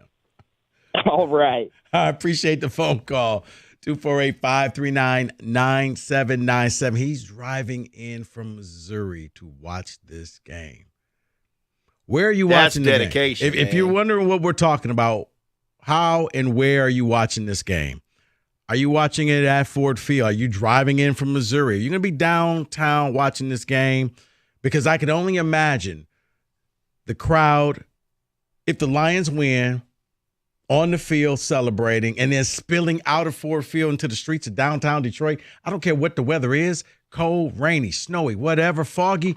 People will be celebrating like you have never seen before. Or is this a game? I got to watch it with somebody special. I have to watch it with my father. He introduced me to this game. He introduced me to this team. He introduced me to everything that came with the Lions and told me, stick with this team, son. And now you two may get to witness history together. Or is it with your friends? Are you going to the game? 248-539-9797. We got full phone lines. Can't wait to hear the stories. 97.1.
How you watching this game?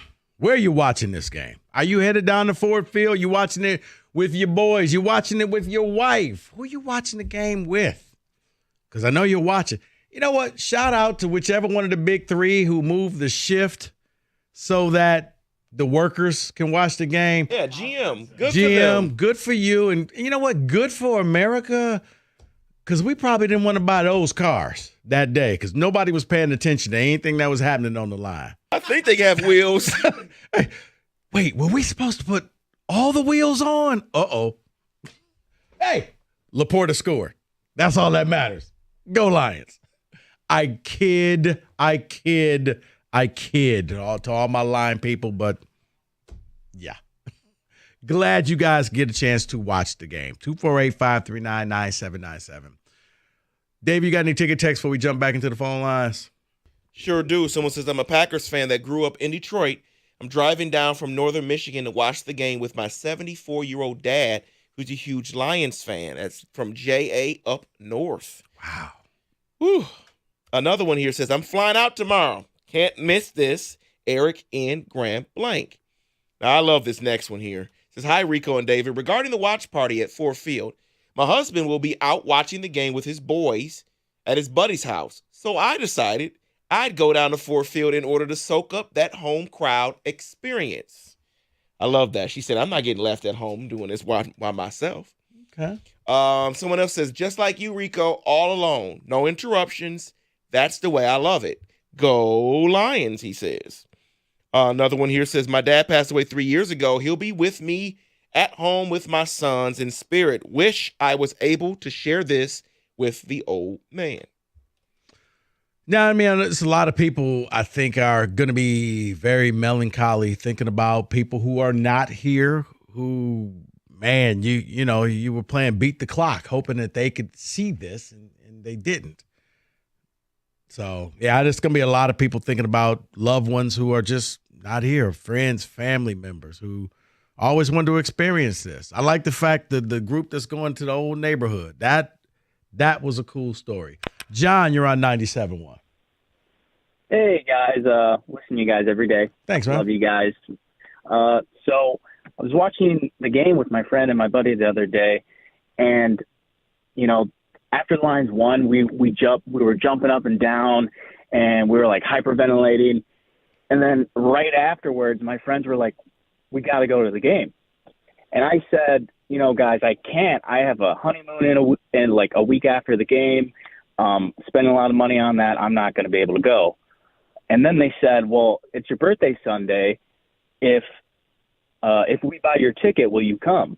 You just have to pay for the flight. And I said, yeah, I'll go. And now that's I'm not going what to you San said, Francisco but tomorrow. okay. I thank you for censoring that. I'm sure that's not exactly what you said, but okay. Oh, no. Trust me, that's not what I said. I was crying.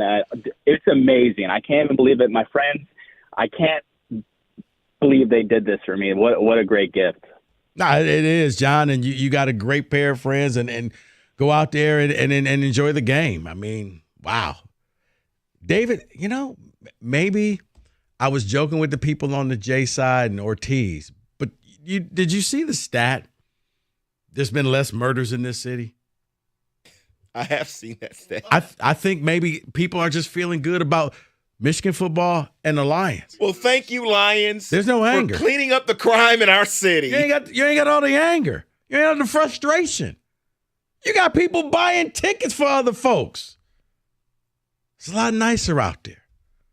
Trust me. They win this game, everybody's celebrating. You won't see color. You won't see nothing but Honolulu blue and silver. That's it. You're going to be hugging on total strangers, out buying drinks for folks that you've never met before. That's what this is doing to this city. If you don't believe me, just wait and see. 248-539-9797. John, you're on 97.1. Hey, guys, can you hear me? Oh, yeah, loud and clear. Okay, great. Hey, we're going down to Ford Field. I'm going with my two daughters and my wife, and they're super excited about the Lions. They started getting into football this year with the whole Taylor Swift thing, and then the Lions started winning. They started getting excited, And now my youngest daughter, who's 8 years old, this is going to be her first experience going to Ford Field. And we mainly just want to be there with all the fans. We want to feel the vibe. We want to feel the moment. If we win, oh, my God, this will be the first time since I was 12 years old. And you know what's going to happen, too, is that energy is going to flow over to the Lions. Somebody's going to take a video. They're going to show Jared Goff and say, hey, look at Detroit. Look what's going down right now. So I think us being there, we're going to be helping the Lions in our own way. Yeah, I mean, due to social media, somebody's going to show them, even if it's at halftime, like, hey, don't let down the people of Detroit. Look at what they're all doing. So, no, enjoy it with your daughters headed down to Ford Field. 248-539-9797. Lions fans, where you going? How you watching this game? You going down to Ford Field? You going to the game? Your buddy's buying you tickets to the game? I mean, David, listening to some of these stories, it's just like, man, this almost got me tearing up. Like, wow, there are really some nice people and nice stories going on with this stuff. Yeah, you do love hearing it. Let me read this real quick here. Someone texted in and says, we'll be watching with the wife and daughter. Daughter is in grad school at Case Western Reserve University. So the wife and I are packing up a tailgate and headed to Cleveland Sunday morning to enjoy the game together. Go Lions. All right. Love that. Right. Caleb, you're on 97.1. Hey, how's it going, sir? Hey, man.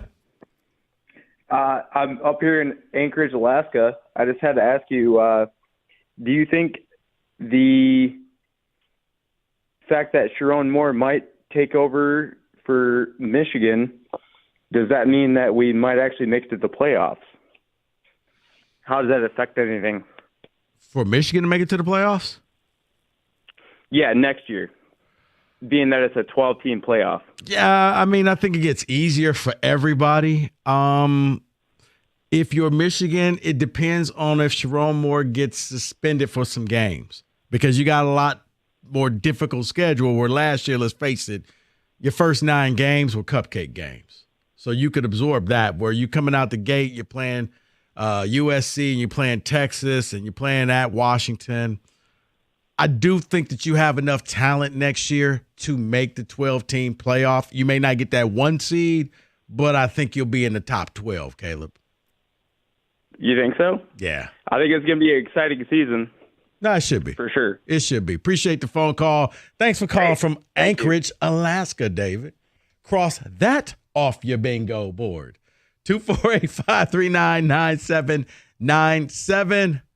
Let's go to Brian. You're on 97.1. What's up, my guys? How you guys doing? Hey, man. Yeah, for me, I kind of got the experience at all this playoff run. When we faced the Rams, I was able to chill with the father and the uncle and watched it. And then me and my brother, we went down for the Buccaneers game, got to experience that. That was one crazy experience, I can't lie. Third loudest game in history, your ears were ringing. And then this weekend, me and the girl and 6 buddies, we're going down, and we're going to go down to the Ford Field and go enjoy ourselves at the party. You headed down to the watch party? Yeah, I'm going to see how it goes. I've never been for like anything like that, so it'll be a cool experience, I thought. Nah, Brian, have fun at the watch party. Be safe, everybody going down there. But, I mean, yeah, I'm sure it's going to be up on the Jumbotron. You watching the entire game. David, I've seen that before. I've said that it was a couple times I was going to actually do that. It was MSU. They were in the Final Four. I thought about going to watch a Final Four game at the Breslin Center if they opened it up like that. Just because you're around your people. You are around. There would be nothing but Lions fans there. There's no hating. I mean, because I'd be right? honest with you. If you're a 49er fan going down to Ford Field, just stop. Yeah, don't do that. Stop. What are you doing? Don't be that guy. I can't stand that guy. And you know who does it a lot? Your fan base. There's a Michigan fan at every event, like dressed in full for sure. Wolverine gear. Like, for sure. Like, where'd you come from? Why are you here? It's Michigan State, Central Michigan. Yo, but I'm representing the blue. Why? You don't need to do that. That's, to me, that's just want to fight guy. Because he knows, I just want to fight. Why are you there? Go home. I hope you don't have kids. 248-539-9797. You know what? We got a lot of people who want to tell us where they're going to be watching the game. Here's what we're going to do. I'm going to get to all your phone calls, or as many as I can, next. 97.1.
So I don't know if you guys know it or not.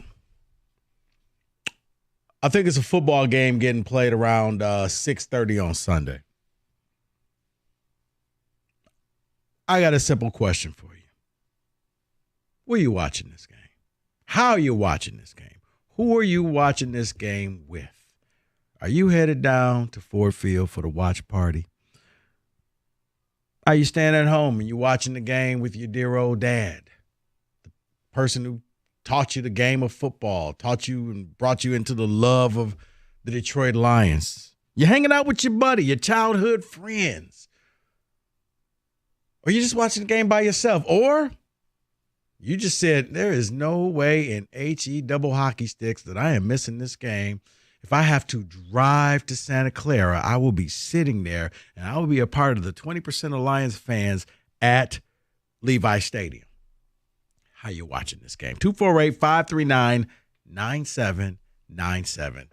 David, before we get back to the phone lines, because we got full phone lines, give me a couple ticket texts. I normally watch alone, but the gravity of the game has me wanting to watch with others. I have one of my best friends coming to watch to celebrate or wallow in defeat together. That is Daniel in Highland, Michigan. I don't think I can see that. I don't think anybody's going to watch this game in mixed company. I can't. No. Well, maybe we will. Someone text. Rico, I'm a Niners fan. I have to watch this thing with a bunch of Lions fans. Bruh. I'm going to lose my mind. I think I might bail and try to watch alone. I may just have to come find you. You can just come watch it with me. We're headed to Ford Field. My wife, daughter, and son are coming along, section 117, row 40. Okay. Go talk to him. Yeah. Plans for the game. Flying to San Fran with my wife. Will be at the game. Let's go, Lions. Now, this one might need a little bit more information. Kevin from Delaware says still debating on having a watch party. Who in Delaware is going to be a Lions fan with you, though? That's my question. Probably, it's probably like a Lions group around. It's like you find out. I have Steelers fans around here. Right, yeah. Like certain cities have like bars where Correct. This is the Lions bar, or this is the Michigan bar, or the MSU bar. So you all go to that one bar and hang out. So I can see that. 248-539-9797. Alex, you're on 97.1. Hey there, Rico. Thanks for taking my call. Anytime, man. Hey, man, I'm on a mountain overlooking Lake Tahoe, and I'm going to the game on Sunday with my dad. I live out here, and he's coming out. He's flying out tomorrow, and it's about to be like a cathartic experience. I cannot wait. I don't go to many games, but this means the world to me to just be there. I got worried at first when we bought the tickets because I was like, we're just going to get blown out. But then I realized that I'm going to get to watch the Lions play for a Super Bowl in person. And, that's mind-blowing, and I'm going to take it every moment I can. And after hearing Mike talk a few days ago about his dad and that experience, I cannot wait for this experience. No, Alex, you know what? Just drink it all in, even the road trip. Are you flying there or are you driving there? No, I live out here, actually. I live in Lake Tahoe, and he's coming out. So I'm going to meet him in Sacramento, and it's just going to be a whole weekend of fun. And, if we're crying because we're happy or sad at the end, I got it in my head that it's not going to matter at this point. This is No, it's not, insane. Alex. I never thought in my 30 years. No, you know what it is? This is what I like to say. You're about to experience a deathbed moment. Those things that you're going to remember at the very end. You're not going to remember who won or lost this game, but you're going to remember this trip, and you're going to remember hanging with your dad. Oh, yeah. So enjoy it, my friend. Enjoy and be safe. 248-539-9797. See, I like to hear stuff like that, David. I do.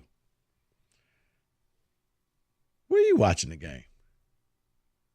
I'm just going to go home and watch it with my boys, my sons. Who do they root for? Not the Lions. My oldest son doesn't have a team. Doesn't have a team. He just loves Justin Jefferson. He just loves football. Middle son is a Dolphins fan. Yes, Jay Jettis, exactly. Middle son is a Dolphins fan, so he's already disappointed from the playoffs. Well, at least he's smart when he picks his college team. Very much so. Well, I don't know. We'll see. The older son. He's smart because we're national champs. David, You know what I've learned in life? When you have to say what you are, you really aren't. Kenny, when you have to say, no, I'm smart, that normally means you're not. You can't take this from me. Okay. The NCAA will. 248-539-9797. Is this? Oh, I'm sorry. I said that out loud. Let's go back to the phone lines. Shannon, you're on 97.1. Yo. What's happening? So I'm from Lansing. I was raised in Lansing, born in Lansing, raised in Southern California, living in Dallas now. Diehard Lions, born into this thing. So when we beat Tampa Bay, I got on and booked a ticket to Detroit, and I heard the watch party was going on. I got me a ticket. I'm coming from Dallas. I'm going to the watch party. I've never seen Ford Field, and I need to be around all that Honolulu blue. Wait. There's a bar. Yo. Wait. So you didn't book the flight to San Francisco. You booked the flight to come to Detroit to watch it here. Are you flying the plane right now? So San Francisco was an option, but there's not enough Lions fans in San Francisco. I Googled it. There's not a bar. There's not a local Lions bar. There's nothing around there. And I need to be around that Honolulu blue, man. So there's a bar here in Dallas. Shout out to Dave, the DFW Lions. But it's just not enough. I need to see Ford Field. I need this energy. I've never been in this situation. I need it. Well, I need that Honolulu blue around me. You got your ticket, right? Oh, yeah. Okay, all right. I just didn't want you to fly all the way here and think you could just walk up in there. Nah, it would still be worth it. I'd find some bar in downtown somewhere. I just wanted to be in the mix of the city. I kind of think I did get my ticket, though. Yeah, Shannon, I think you'll be okay. I think some bars may have the game on. I got my ticket, though. I'm good. I'm good. Right, I'm solo dolo, and I got it. I'm good. All right, enjoy yourself. 248-539-9797. David, leave the man alone. It sounded like he was flying the plane. It really did. I'm sorry. It's, you know what? It's not crappy weather everywhere. He probably had the window down. I know. That's a foreign concept to us because, Sunshine? What are you talking about? We don't get to roll down the window till May. So, I was enjoying that. Such a hater, David. Just such a hater. Scott, you're on 97.1. Scott. And Scott's gone. All right. Let's go back to the phone lines. Jeff, you're on 97.1. Hey, Rico. What's up, my brother? Hey, man. Hey, I have not got a chance to watch any sports or anything with my stepson in 25 years. And now we're fishing together and we're watching Lions together after 25 years. It's amazing. I will be watching with my stepson and two of my best buds in my garage, in my cave, and loving every minute of it, brother. Jeff, that sounds amazing. You got David giving you the slow clap behind the glass. So you guys awesome. it was what, fishing and Lions? That was the bond right there? That's it. He didn't even start fishing with me until the Lions started winning. And now he's on the boat fishing with me. Man, okay. I know it's absolutely awesome, Rico. I've been waiting for this moment for 25 years, and now I got it. And I'm getting the best out of his mama right now. I promise you that. Jeff, I was about to say there's a happy woman with a smile on her face right now. Yes, sir. You know what, Jeff? I'm going to put it like this.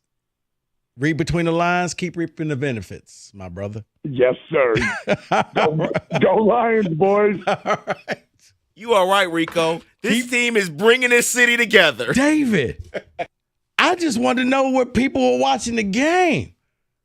These are him and his stepson don't do anything for 25 years. For 25 years, Ma, that's just the man you marry. How you know he walked in? That ain't my daddy. Now they're watching the game together. They fishing. Wow. Watching the game together. I mean, you got to like somebody to go fishing with them. You do. Yes, you do. You out in a boat. You are stuck. And they or you're on the ice or whatever, you're stuck. They toss you overboard. Ain't nobody. It was a boating accident. What happened? Well, the boat flipped over. Well, sir, you're not wet. Well, I didn't fall into the water. He did. All right. We got time for one more. All right, let's make this the best one. Who should we take, David? You know what? Tom, you're on 97.1.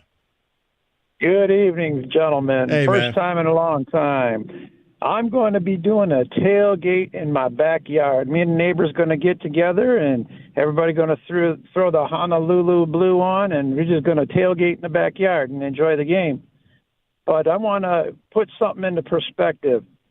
I am 57 years old. I was born in June of 1966. The first Super Bowl was played in January of 1967. I was 6 months old. I am still waiting for the Lions to go to a Super Bowl my whole life, and this is the farthest they've ever gotten in my entire life. No, not in 91-92 season. They got to the championship game. They just got killed by the Redskins at the time. I remember that game. So, Gentlemen, have a good day, and when you celebrate this weekend, do it safely. yeah, right. Amen. Wow. So this is a better city. I got to read this before we do our business. After 25 years, that caller is reporting as eligible. Honey! He's eligible. Throw him the ball. Who's next? Wojo will be next. All right, Wojo's coming up next. We may even sneak in one or two more of your phone calls. 97.1. All right, guys, you've heard me talk about Specs at LTU. You want to get a career in radio, TV, graphics design artist, Specs at LTU can help you achieve your goals. You said you wanted to branch off and really challenge yourself. Specs at LTU has the curricula to challenge you. What are you waiting for? Be curious. Visit the website, ltu.edu/specs. You'll learn more about the broadcast media arts, digital media arts, and graphics communications program taught through Specs at LTU right here on the campus of Lawrence Tech in Southfield. You're going to be taught by instructors like yours truly who work in the business.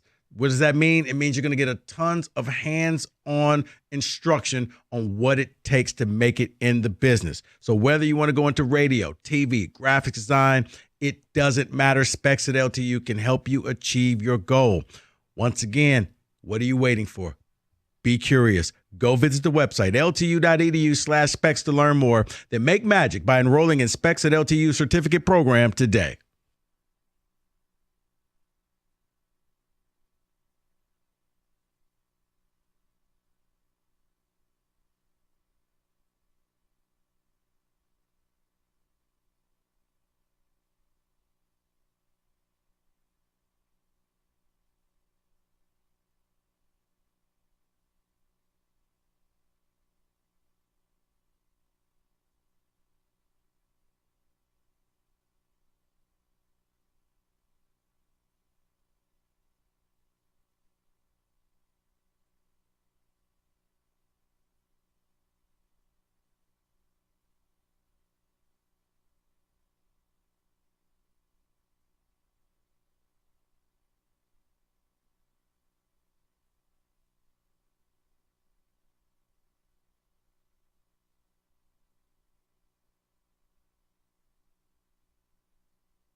So you know what, David? It was a lot of the calls that I love to hear. It's why, I grew up a 49er fan. But I tell people all the time, I don't hate the Lions. Hearing all the stuff that these people are doing and how they're hanging. Jeff, hanging out with his stepson for the first time in 25 years. Yeah, if the Lions win, man, I'm happy for Detroit. I'm happy for these people. And 95% of the people get it. There's the 5% of the people who are just brain dead and, can't help them. But, here It's is not nice to talk about Roberto like that. That's just too easy, David. Come on. He's got his own problems. Are the guys there? Wojo is there. Is he available? Yeah. Oh, geez, yeah. We're here. I'm here. What's going on? Oh, you know what? Good for Rieger. It's just you? Yes. He did the bail job this time, although I think he's on vacation, so he's allowed to bail, I think. Right. You better not complain. Yeah. Oh, Rico, have you ever heard me complain about anything? No, I haven't. Yeah. So, Wojo, when did you Yes, sir. when did you get the tip? When did you get the phone call that it was going down?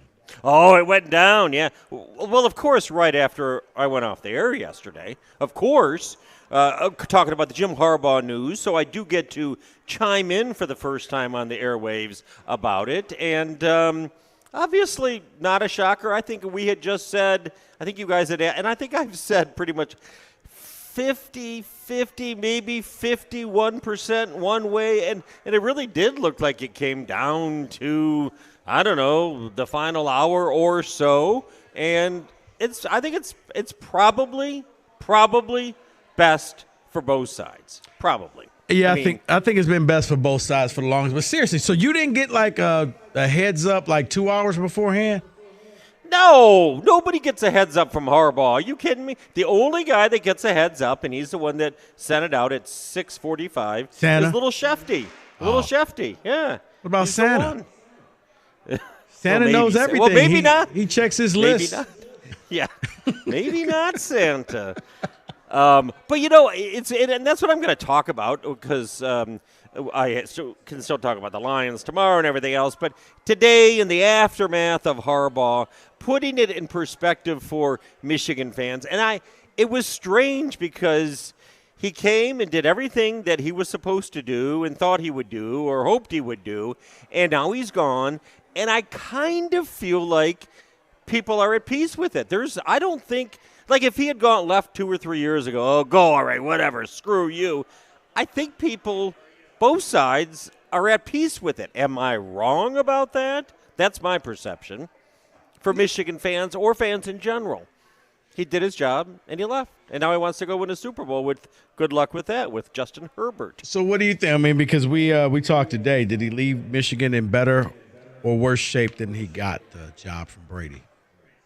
Oh, it's in better shape than when he got the job from Brady. For sure it's in better shape. Whatever, obviously nobody likes the NCAA stuff, and that's definitely a smudge or a tarnish or whatever. But the profile of the program has been reset at a higher level, obviously, with Big Ten titles and a national championship. And he's left behind some talent, at least on defense. They have some talents. And I think Sharon Moore could be a very good coach. Is that the next guy? Yes, I believe it is. Almost for sure it is. Not Brian like 99%. Kelly. Not Brian Kelly and his family. No. Rico, you know how this – it is so annoying, and it happens every time. Any job that comes open, all these coaches' agents get on the phone and call their little media sources, and people float those things. But it's Wojo, not think about not this. going to be Brian Kelly. No. Raheem Morris got the Falcons job. You know who's available? Let's see. Who's available? Ben Johnson? No. And he Deion coached Sanders? Tom Brady. Bill Belichick? No. First of all, and especially at this relatively late stage, continuity and stability is a big deal in keeping as much of the staff together as he can and the roster together as he can. And the players and the other members of the Michigan staff really like Sharon Moore. It will be in my mind, a very popular choice, and probably the only logical choice. I mean, people throwing out Lance Leopold and Kleinman from Kansas City. Nope. No, Brian Nope. Kelly. No. You already No. got your coach. Do whatever you have to legally do before you can announce it, but I expect a full column from you and at least a 2 hours heads up, Wojo, before this happens. Okay, for future. Well, it's basically happened, okay? It's going to be Sharon Moore, but they do have to post it for 7 days.